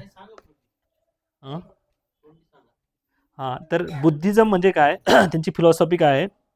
सगळ्या इच्छांना शून्य करणे आणि आत्म्याच्या अस्तित्वाला आणि पुनर्जन्माच्या अस्तित्वाला ते मानत नाहीत. पुनर्जन्माच्या अस्तित्वाला मानत नाही. कर्मफलचं जे रिॲक्शन आहे, त्यांचं असं म्हणणं की या जन्मामध्ये सगळं काही प्राप्त होणार आहे, पुढचा जन्म नाही आहे, त्यामुळे कर्मफलाचं रिॲक्शनचा विषय नाही आहे. आणि ते भगवंतांना पण मान्य करत नाहीत, भगवंतांच्या अस्तित्वाला मानत नाहीत. आणि पहिली गोष्ट वेदांनाच मानत नाहीत, त्यामुळे भगवंतांच्या अस्तित्वाला मान्य करत नाहीत. तर हे का बुद्धांना सांगावं लागलं? बुद्ध तर भगवंतांचे अवतार आहेत. दशावतारामध्ये येतात ना बुद्ध, येतात ना. आपण 10 अवतारांचं सगळ्यांचं पूजन करतो की नाही? नरसिंह अवतार, वराह अवतार, सगळ्या अवतारांचं पूजन करतो, मानतो. बौद्ध अवतारांचा आपण कधी जन्म साजरा केला? त्यांचा कधी उत्सव साजरा केला? हां,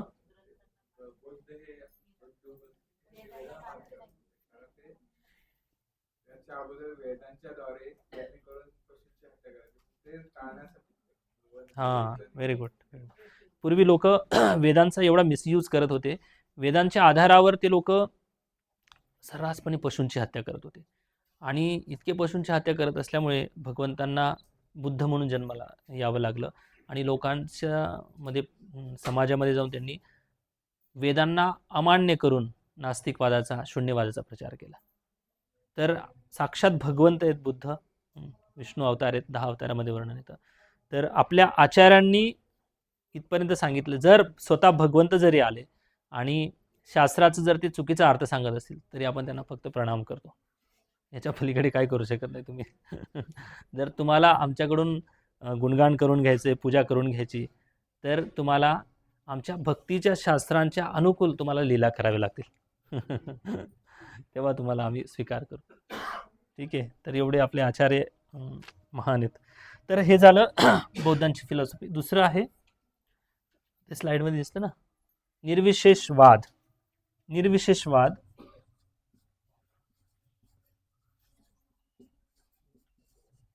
मागे दिसते का प्रभूजी? निर्विशेषवाद याच्यामध्ये काय काय यांचं पहा, यांचे तत्वज्ञान काय आहे. निर्विशेषवादामध्ये भौतिक जगत जे आहे, भौतिक जगापासून हे लोक विशेष करून विरक्त राहतात, अनासक्त राहतात, विरक्ती टाईप यांचं जीवन असतं. आणि आत्मा आणि पुनर्जन्माच्या अस्तित्वाला हे लोक मानतात.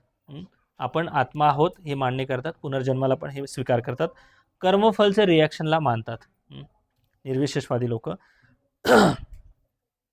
आणि भगवंतांच्या अस्तित्वाला पण मानतात. पण कोणत्या अस्तित्वाला मानतात?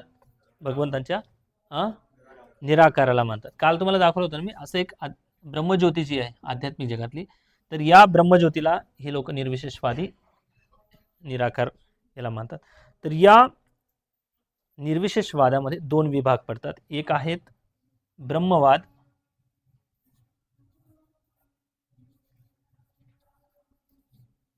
आणि दुसरा आहे मायावाद.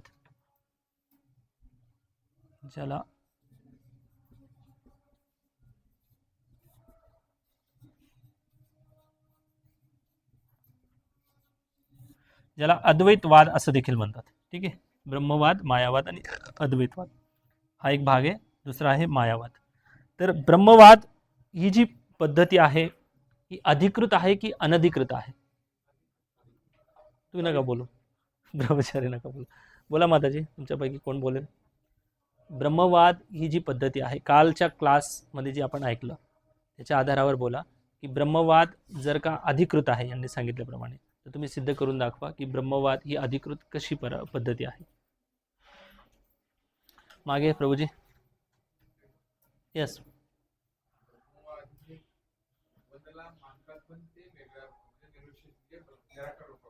हा, परिपूर्ण साक्षात्कार नाही. हा, प्रकाश रूपामध्ये भगवंतांना मानतात. तर ही अधिकृत परंपरा आहे. म्हणजे ज्ञान प्राप्तीची, भगवंतांना मांडण्याची एक अधिकृत निराकार जी पद्धती आहे, भगवंतांना निराकार मांडणे, याच्यात चुकीचं काही नाही. वदंती तत्विदस्तत्वम यज्ञानात मद्वयम ब्रह्मेती परमात्मेती भगवानीती शब्दते. पण परिपूर्ण नाहीत, समजलं ना? गुड, बेटर अँड बेस्ट जसं म्हणतो ना आपण, पण हे परिपूर्ण नाहीत. ब्रह्मवादी जे लोक आहेत, परिपूर्ण साक्षात्कार यांना नाही आहे. पण ठीक आहे, काही ही एक पद्धती आहे जे निराकार मानतात भगवंतांना. तर निराकार मानणं ठीक आहे एका स्तरावर, त्याला म्हणतात ब्रह्मवाद. ब्रह्मवाद म्हणजे ब्रह्माला परमसत्य मानतात,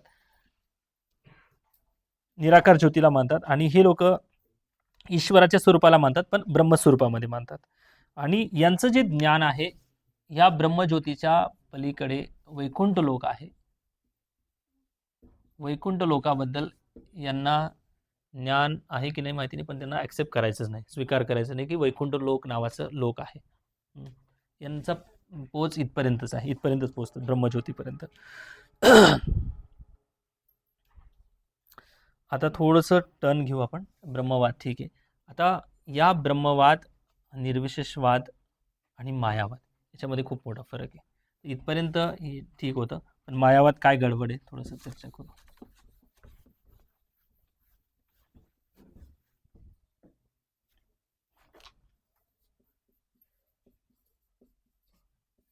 याला अद्वैतवाद असं देखील म्हणतात. अद्वैत शब्दाचा अर्थ कोण सांगेल? दोन नाही म्हणजे कोण? एक.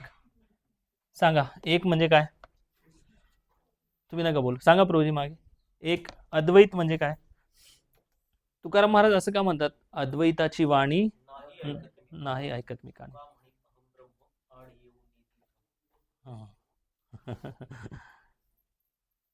सांगा. अजून चैतन्य चरितामृत मध्ये वर्णन आहे, मायावाद भाष्य शुनिल हय सर्वनाश. वैष्णव लोक एवढे कट्टरवादी काय आहेत? काय अद्वैत वाणीला ऐकायची इच्छा ठेवत नाही? येस हो, थांबा तुम्हाला नंतर बोला. कोण?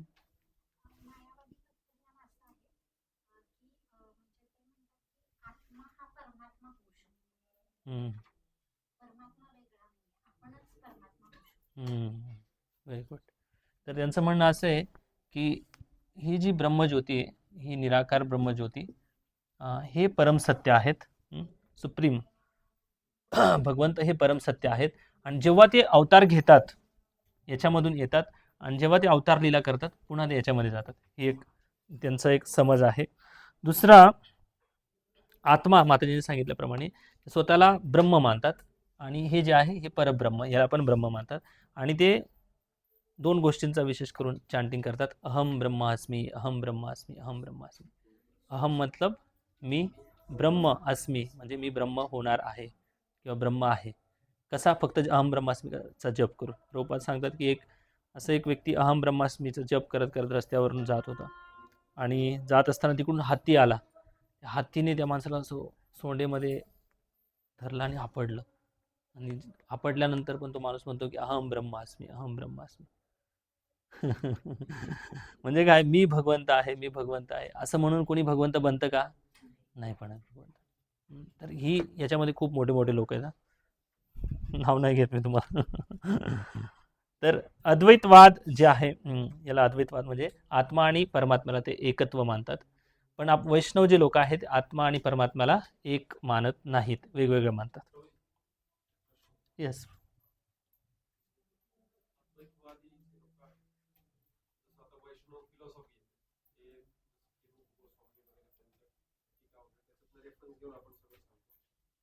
हे लोक पण कुठून ना कुठून रेफरन्स घेऊन असं सांगत असतील ना की म्हणजे कुठून त्यांचा बेस किंवा रेफरन्स कुठून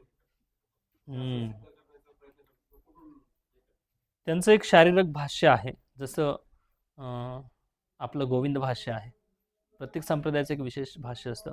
एक शास्त्र आहे, शास्त्रावर आधारित त्या परंपरेला आपल्याला प्रस्तुत करण्यासाठी, समाजामध्ये आपल्याला प्रतिष्ठापना करण्यासाठी त्यांचं एक भाष्य असतं. तसं त्यांचं एक भाष्य आहे, शारीरिक भाष्य, जे शंकराचार्यांनी लिहिलेलं आहे. ते शंकराचार्यांनी भाषामध्ये ते अधिकृत प्रमाण त्यांना मानतात सगळ्यात जास्त. राहिली गोष्ट वेदव्यासांचं शास्त्राला का मानत नाहीत. वेद लिखित, व्यासदेव लिखित जे शास्त्र आहेत त्या शास्त्राचं ते बऱ्याच श्लोकांचा चुकीच्या पद्धतीने अर्थ लावतात. प्रभुपाद तात्पर्यामध्ये सांगतात. तात्पर्यामध्ये वाचा, शंकराचार्य आणि निर्विशेषवादाचे प्रचारक, एक मिनिट, मध्वाचार्य विष्णू स्वामी अध्यात्मवादी दुसऱ्या वर्गाला वैष्णव मानतात. शांकर संप्रदाय आणि वैष्णव संप्रदाय या दोघांनीही श्रीकृष्णांचा पूर्ण पुरुषोत्तम भगवान म्हणून स्वीकार केला आहे. शंकराचार्य निर्विशेषवादाचे प्रचारक होते, निर्विशेषवादी होते, परंतु वस्तुस्थिती अशी आहे की ते गुप्त साकारवादी होते. त्यांनी आपल्या भगवद्गीतेतील भाष्यात असे म्हटले आहे की पूर्ण पुरुषोत्तम नारायण भगवान, तर यांचं वर्णन केले. वसुदेव देवकीनंदन जे श्रीकृष्ण आहेत. मला सांगेल मी कुठे ते चुकीचा अर्थ शास्त्राचा लावतात, पण हे स्पष्ट आहे शास्त्राचा ते चुकीच्या पद्धतीने अर्थ लावतात.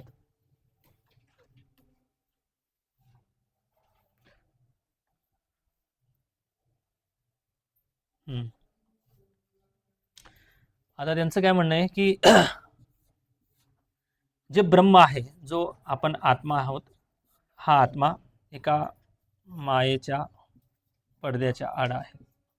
जसा मायेचा पडदा हटेल, मायेचा पडदा जसा हटेल तसं हा ब्रह्म साक्षात परब्रह्म बनेल. साक्षात परब्रह्म बनेल हा आत्मा. कधी बनेल? तर त्यांची एक उपासना पद्धती आहे, पंचउपासना पद्धती. सांगा, पंचउपासना पद्धतीमध्ये कोणाकोणाची उपासना करतात? गणेश, गणेश शक्ती म्हणजे दुर्गा, शिवजी झालं ना, गणेश गणपती एकच, आदिशक्ती देवी एकच ना. गुगल करा. गणेश, विष्णू पण आहे त्याच्यामध्ये. सूर्य करेक्ट. पंचोपासना पद्धतीमध्ये गणेश, शक्ती म्हणजे देवी, अजून कोण? सूर्य, अजून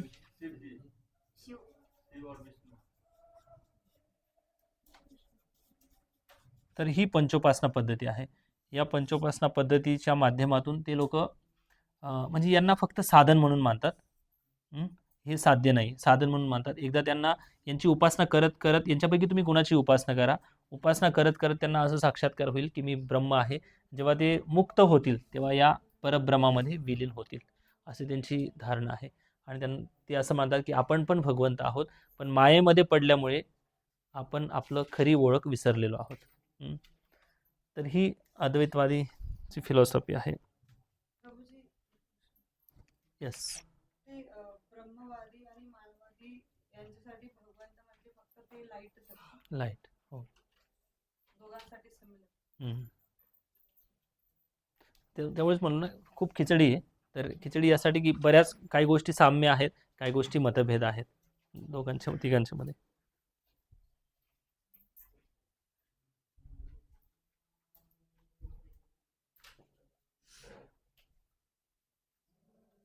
प्रभूजी, मायावादला अद्वैतवाद का म्हणतात? अद्वैतवाद म्हणजे आत्मा जो आहे, आत्मा अद्वैत म्हणजे एक. समजलं? अद्वैत, द्वैत म्हणजे दोन. अद्वैत आला की हे होतं नकारात्मक, हे होतं म्हणजे नाही. द्वैत म्हणजे जे द्वैत नाही आहे, जे दोन नाहीत असं एक तत्व म्हणजे अद्वैतवाद. म्हणजे आत्मा आणि परमात्मा हे दोन्ही एक आहेत असं त्यांचं म्हणणं आहे. ठीक आहे. आता वैष्णव फिलॉसॉफी काय सांगते, याला द्वैत सिद्धांत असं म्हणतात.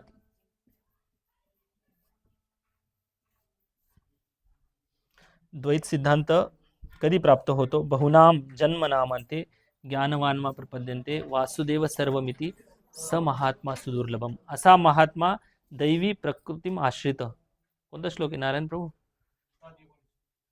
श्लोक सांगा. श्लोक प्रकृतीम आश्रित नाही, तो 7.15 आहे.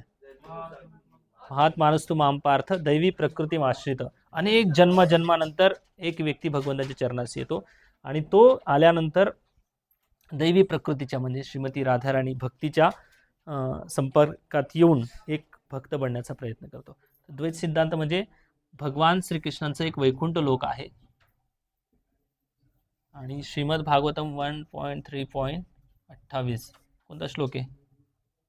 एतेच अंश कला पुंसा कृष्णस्तु भगवान. इतकं सुंदर तत्वज्ञान आहे, इतके भाग्यशाली आहोत आपण. बापरे, प्रभुपादांनी खरोखर प्रचंड कृपा केलेली आहे. जेव्हा तुम्ही सगळी खिचडी वाचाल अजून जास्त विस्तारित, आपल्याला वेळ नाही, मला बरंच काही कव्हर करायचं आहे, पण तेव्हा तुम्ही स्वतःला इतके लकी समजाल आणि सगळं क्रेडिट जे आहे या गुरु शिष्य परंपरेला देणार. इतकं भयानक कलियुग आहे, या भयानक कलियुगात सुद्धा इतकं शुद्ध तत्वज्ञान, एवढी शुद्ध परंपरा, इतकी स्पष्टता, इतकी क्लॅरिटी कुठेच नाही. तुम्हाला असा अनुभव झाला कधी की इस्कॉनचं तत्वज्ञान ऐकून खूप समाधान वाटतं आणि अजून काही प्राप्त करण्याची इच्छा राहिली नाही अध्यात्मामध्ये? वाटतं असं? तुम्ही एकदम सही मार्गामध्ये, परफेक्ट मार्गामध्ये. तर हे जे आहेत भगवंत एक व्यक्ती आहेत आणि ते परमपुरुष आहेत. परमपुरुष याचं प्रमाण कुठे? आद्यम पुराण पुरुषम नवयौवनमच. असे परमपुरुष म्हणजे सगळ्यात आदिपुरुष आहेत. आदिपुरुष म्हणजे काय? सगळ्या अवतारांचे स्रोत जे आहे ते परमपुरुष श्रीकृष्ण आहेत. याचं प्रमाण मी हे सांगितलं 1.3.28. हा संपूर्ण श्रीमद भागवताचा परिभाष्य सूत्र श्लोक म्हणून ओळखला जातो. अख्खं श्रीमद भागवतम समजायचं असेल तर या श्लोकाच्या आधारावरच श्रीमद भागवतम समजू शकतं. या श्लोकाचा अर्थ काय? एतेच अंश कला पुंसा कृष्णस्तु भगवान स्वयं इंद्रादी व्याकुलम लोके मृडयंती युगे युगे. तेच श्रीकृष्ण वेगवेगळे अवतार घेऊन या भौतिक जगामध्ये येतात.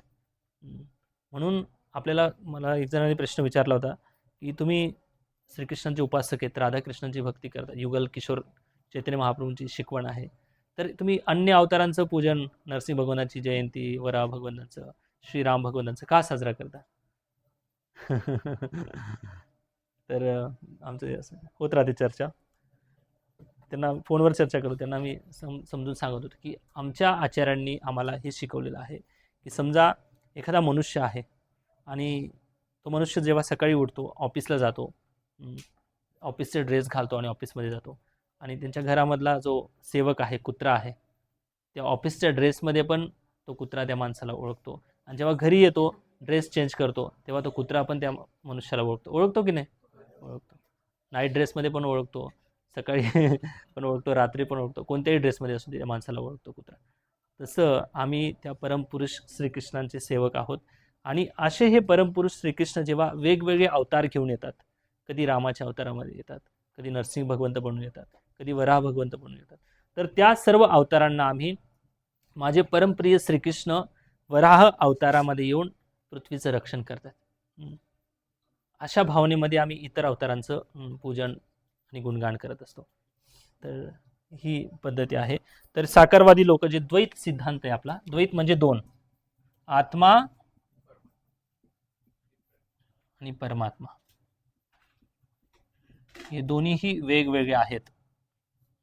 याच्या क्वालिटी जर काढल्या तर तुम्हाला दिसून येईल की वेगवेगळे कसे आहेत परिमाणात्मकदृष्ट्या.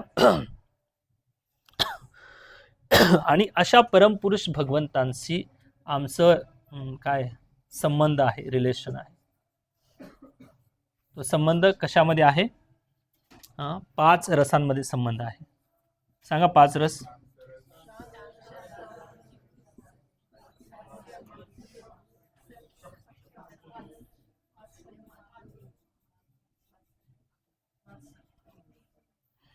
माधुर्य. ओके, असे 5 रस प्रमुख आहेत आणि 7 रस गौण आहेत.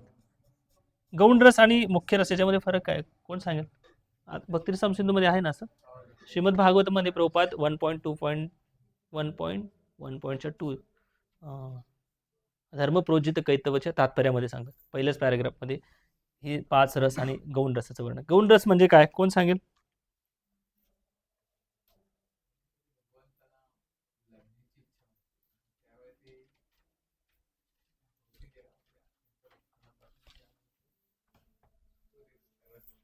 सात रस कोणते सांगा?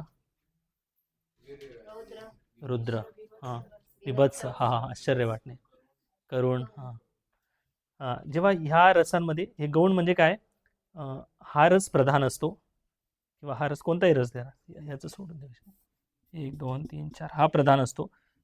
समजा सखा आहे, श्रीकृष्णांशी जेव्हा संबंध आहे सखाचा, प्रमुख भाव त्याचा काय की मी भगवंतांचा मित्र आहे, भगवंतांची फ्रेंडशिप केलेली आहे. आणि हा भाव भगवंतांशी व्यक्त करत असताना कधी कधी आश्चर्य वाटतं, श्रीकृष्णांनी 12 वनांची अग्नी पिऊन टाकली, आश्चर्य वाटतं ना. तर हे गौण रसांमध्ये असे रस भाव बदलत असतात, रस बदलत असतात. तर हे 7 गौण रस आणि हे मुख्य 5 रस. तर या रसांमध्ये वैष्णव लोक श्रीकृष्णांशी प्रत्यक्ष या संबंधांच्या माध्यमातून आदान प्रदान करत असतात. तर हे वैष्णव तत्वज्ञान आहे. आणि जो व्यक्ती या रसांमध्ये परिपूर्णता प्राप्त करतो तो अंतकालेचे मामेव, भगवंत स्मरण करून तो पुन्हा वैकुंठ लोकामध्ये जाऊ शकतो, जे आपलं शाश्वत गाव आहे, शाश्वत घर आहे. तर अशा प्रकारे ही वैष्णव फिलॉसॉफी आहे. म्हणून श्रीमद भागवतम मध्ये व्यासदेव सांगतात की निगम कल्पतरोर गलितम फलम शुकमुखादमृत द्रव्य संमितो पिबत भागवतम रसमालयम मुहुरहो रसिका भुविका भावुका.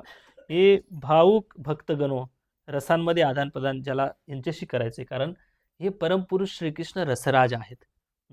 सर्व रसांमध्ये ते आदान प्रदान करू शकतात. दास्य रसामध्ये पण तुम्ही जर श्रीराम भगवंतांशी मैत्री भावनेने जर भगवंतांची भक्ती करायला गेलं तर काय होणार? भगवान श्रीरामांच्या खांद्यावर हात ठेवू शकतो आपण, कोण आहे का असं हिंमत आहे? नरसिंह भगवंतांची फ्रेंडशिप करू शकतो. माधुर्य भाव करू शकतो. नरसिंह भगवंत कधी रासलीला करतील? तर नाही पॉसिबल. श्रीकृष्ण रसराज म्हणजे परमपुरुष, पूर्ण पुरुषोत्तम श्रीकृष्ण असं का म्हणतात? कारण या भौतिक जगात आणि आध्यात्मिक जगात जेवढ्या पण भावना आहेत, जितक्या पण इच्छा आहेत, त्या सगळ्या इच्छांना पूर्ण करण्याची क्षमता, भावनांना पूर्ण करण्याची क्षमता श्रीकृष्णांच्या अवतारामध्ये, श्रीकृष्णांमध्ये आहे. का श्रीराम भगवंत म्हणाले दंडकारण्यमधल्या ऋषींना की तुमच्याशी मी नाही विवाह करू शकत? कारण प्रत्येक अवताराचं एक मर्यादा आहे. म्हणून पूर्ण पुरुषोत्तम भगवंत श्रीकृष्ण आहेत, यांना आपण स्वीकारतो आणि त्यांची सर्वतोभावे भक्ती आणि पूजा करत असतो. तर हा एक वैष्णव संप्रदाय. तर तुम्हाला भक्तीची दुर्लभता याच्यातून समजली असेल. अशा प्रकारे थोडीसं हे विश्लेषण होतं. Next slide.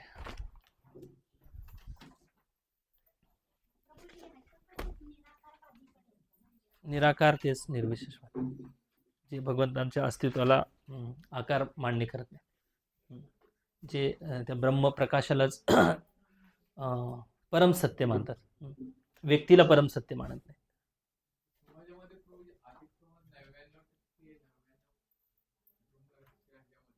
हा? निराकारवादी किंवा भगवंताला निराकार मानतात 99%. मुस्लिम समाजामध्ये तेच आहे. इव्हन आपल्या ब्रह्मकुमारीमध्ये पण. तेच आहे. काही लोकांना बेसच नाही प्रभूजी. काही लोकांना शास्त्राचा संपर्कच नाही. असंच उठले आणि काय माहिती स्वप्नात आलेत, काय माहिती कोण देव उभं केलं, तत्वज्ञान नाही, काय नाही. अशा लोकांशी जर चर्चा करायची असेल ना, सगळ्यात तोंड वाप काढायची नाही तोंडाची. त्यांना सांगायचं बाबा व्यासदेव हे सगळ्यात मोठे प्रमाणित व्यक्ती आहेत आणि व्यासांचं जे वाक्य आहे, जी वाणी ही सर्वतोभावी अनादी काळापासून अधिकृत मांडलेली. तू ठरव कोणतं व्यासलिखित शास्त्र घ्यायचं आपल्या दोघांच्या मध्ये चर्चा करण्यासाठी. तर शास्त्रामध्ये असेल तर तुझी आणि माझी चर्चा होईल, नाहीतर तुझी योग्यताच नाही आमच्याशी चर्चा करायची. समजलं ना? बिनकामाचा वाद घालायचे. ते आपले 1000 तर्क सांगतील, आपण त्यांना 1000 तर्क सांगू. काय उपयोग आहे का? त्यांना शास्त्र मांडणेच नाही, असे लोकांना आपण नास्तिक म्हणतो. तर असे भरपूर लोक आहेत, भरपूर संप्रदाय आहेत ज्यांना बेसच नाही, शास्त्राचा अजिबात संपर्क नाही.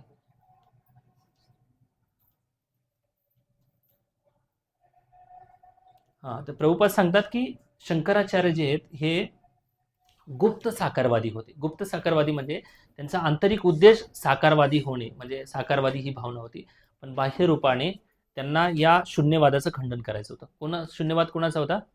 बौद्धांचा शून्यवाद. आणि हळूहळू त्यांना लोकांसमोर शास्त्र आणायचं होतं आणि शास्त्र आणून लोकांची जी श्रद्धा आहे ती पुन्हा शास्त्रावर आणायची होती. कारण लोक शास्त्रापासून लांब गेले होते शून्यवादामध्ये. बौद्ध धर्म किती देशांमध्ये प्रचार झालेला आहे बुद्धवादाचा. तर शंकराचार्यांना याचं खंडन करून शास्त्रप्रमाण वेदांना पुन्हा आणायचं होतं. आणि डायरेक्ट शुद्ध भक्ती शंकराचार्यांनी दिली का नाही? ते तर व्यक्तिगत जीवनामध्ये त्यांचं शुद्ध भक्तीचं पालन करतात. भज गोविंदम भज गोविंदम भज गोविंदम भज मूढमते. किती सुंदर त्यांचे उपदेश आहेत, एवढे सुंदर त्यांनी अष्टकम लिहिले आहेत. देवकीनंदन यशोदानंदन श्रीकृष्ण जे आहेत त्यांना ते स्वीकार करतात. वृंदावनची लीला, मथुरेच्या लीलांचा स्वीकार करतात. आणि कृष्ण अष्टकम मध्ये किती सुंदर वर्णन केले त्यांनी. भजई व्रजैक मंडनम समस्त पाप खंडनम स्वभक्त चित्तरंजनम सदैव नंदनंदनम. पुढे गोवर्धन लीलेचं वर्णन करतात. महेंद्र मान हारणम म्हणजे भगवंताच्या नाम रूप गुण लीलांचं ते वर्णन करतात. तर व्यक्तिगत जीवन त्यांचं शुद्ध भक्तीचं आहे. आणि शेवटी त्यांनी उपदेश दिला की भज गोविंदम भज गोविंदम भज गोविंदम भज मूढमते. तुम्ही या गोविंदांचं भजन करा आणि याच्या माध्यमातूनच तुमचं परम कल्याण होणार आहे. पण लोकांनी त्याचं फक्त त्या काळापुरती ती मर्यादित फिलॉसॉफी होती. त्यांचा आंतरिक भाव लोकांनी घेतलाच नाही.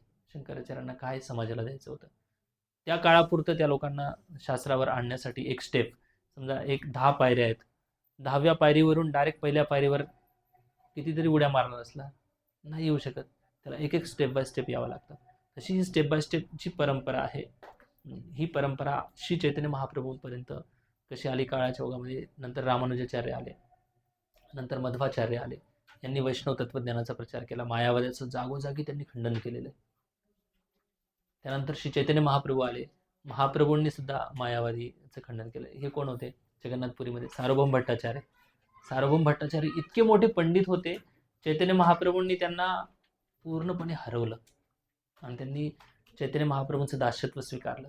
आणि इतकं दास्यत्व स्वीकारलं, इतकी त्यांच्यामध्ये श्रद्धा निर्माण झाली की सार्वभौम भट्टाचार्य म्हणाले की प्रभू, श्री चैतन्य महाप्रभूंना म्हणाले, हे गौरहरी, मी आता माझा अशी इच्छा आहे की भागवतमध्ये एक श्लोक आहे 10व्या स्कंदाच्या 14व्या अध्यायामध्ये, तत्ते अनुकंपा सुशमिक्ष मानव भुंजान एवात्मकृतम विपाकम रुद्वाग पूर्वीर विदधन नमस्ते जीवेत यो मुक्ती पदेच दाय भाग. ते म्हणाले की मुक्ती हा जो शब्द आहे ना, मला बरोबर वाटत नाही, त्या ठिकाणी भक्ती लिहावंच असं वाटतं मला. तर महाप्रभू म्हणाले नाही नाही तसं नाही लिहायचं. जे व्यासदेवनी लिहिलेलं आहे हे प्रमाणित आहे. त्याला आपण मुक्ती म्हणजे काय, महाप्रभू त्यांना वर्णन करून सांगतात. मुक्तीर हित्वा अन्यथा रूपम स्वरूपेन व्यवस्थिता. मुक्ती म्हणजे काय की आपलं जे स्वरूप सिद्ध आहे, आपण जे स्वरूप असले स्वरूप आहे आपलं दास्यत्व, त्या भावनेमध्ये जीवन जगणे म्हणजे मुक्ती आहे. बद्धावस्थेतून मुक्ती. तर इतकी त्यांची श्रद्धा झाली आणि श्री चैतन्य महाप्रभू रोज जगन्नाथजींचं दर्शन करायला जायचे. दर्शन करून आल्यानंतर सर्वप्रथम सार्वभौम भट्टाचार्यांच्या घरी जायचे, त्यांना जगन्नाथजींचा प्रसाद द्यायचे. आणि एक दिवस श्री चैतन्य महाप्रभू जेव्हा गेले तेव्हा सार्वभौम भट्टाचार्य नुकतेच उठले होते आणि उठल्यानंतर त्यांनी ब्रश पण केला नव्हता, दातांना तोंडाला स्वच्छ केलं नव्हतं. जसं प्राप्त झाला महाप्रसाद त्यांनी डायरेक्ट खाऊन टाकला. महाप्रभू म्हणाले की सार्वभौम भट्टाचार्य तुम्ही काय करता माहिती का, महाप्रसाद हे साक्षात जगन्नाथांचं स्वरूप आहे, तुम्ही तोंड पण धुतलं नाही, ब्रश केला नाही, तसंच तुम्ही खाऊन टाकलं. तेव्हा सार्वभौम भट्टाचार्य एक श्लोक सांगतात, महाप्रसाद म्हणजे काय माहिती का, प्राप्त मात्रेनं भोक्तृंच. म्हणजे प्राप्त जसं झालं ना भोक्तृंच, खाऊन टाकायला पाहिजे, भले उष्ट तोंड असू दे. त्या महाप्रसादाचा अनादर नाही करायचा, ठेवायचं नाही, स्टोअर नाही करायचा. एवढे आनंद व्हायला पाहिजे भक्ताला की खाऊन टाकायला पाहिजे. म्हणून आपल्या भक्तांमध्ये महाप्रसाद असला की गायब होतो की नाही. महाप्रसादाला लॉक आहे ठेवायला. जर कोणाचा आयफोन पडलेला असेल ना, लोक विचारतील आयफोन कोणाचा आहे बाबा, आयफोन कोणाचा आहे. पण महाप्रसाद दिसला ना तरी बोल. तर परंपरेमध्ये काही चुकीचं नाही. प्राप्त मात्रेनं भोक्तृंच. ओके, तर अशा प्रकारे श्री चैतन्य महाप्रभूंपर्यंत हे तत्त्वज्ञान आलेलं आहे आणि महाप्रभूंनी गोस्वामींच्या माध्यमातून हे वैष्णव तत्त्वज्ञानाला अधिक विस्तारित केलेलं आहे. याची चर्चा आपण उद्या करू. हरे कृष्ण. जय श्रील प्रभुपाद की जय.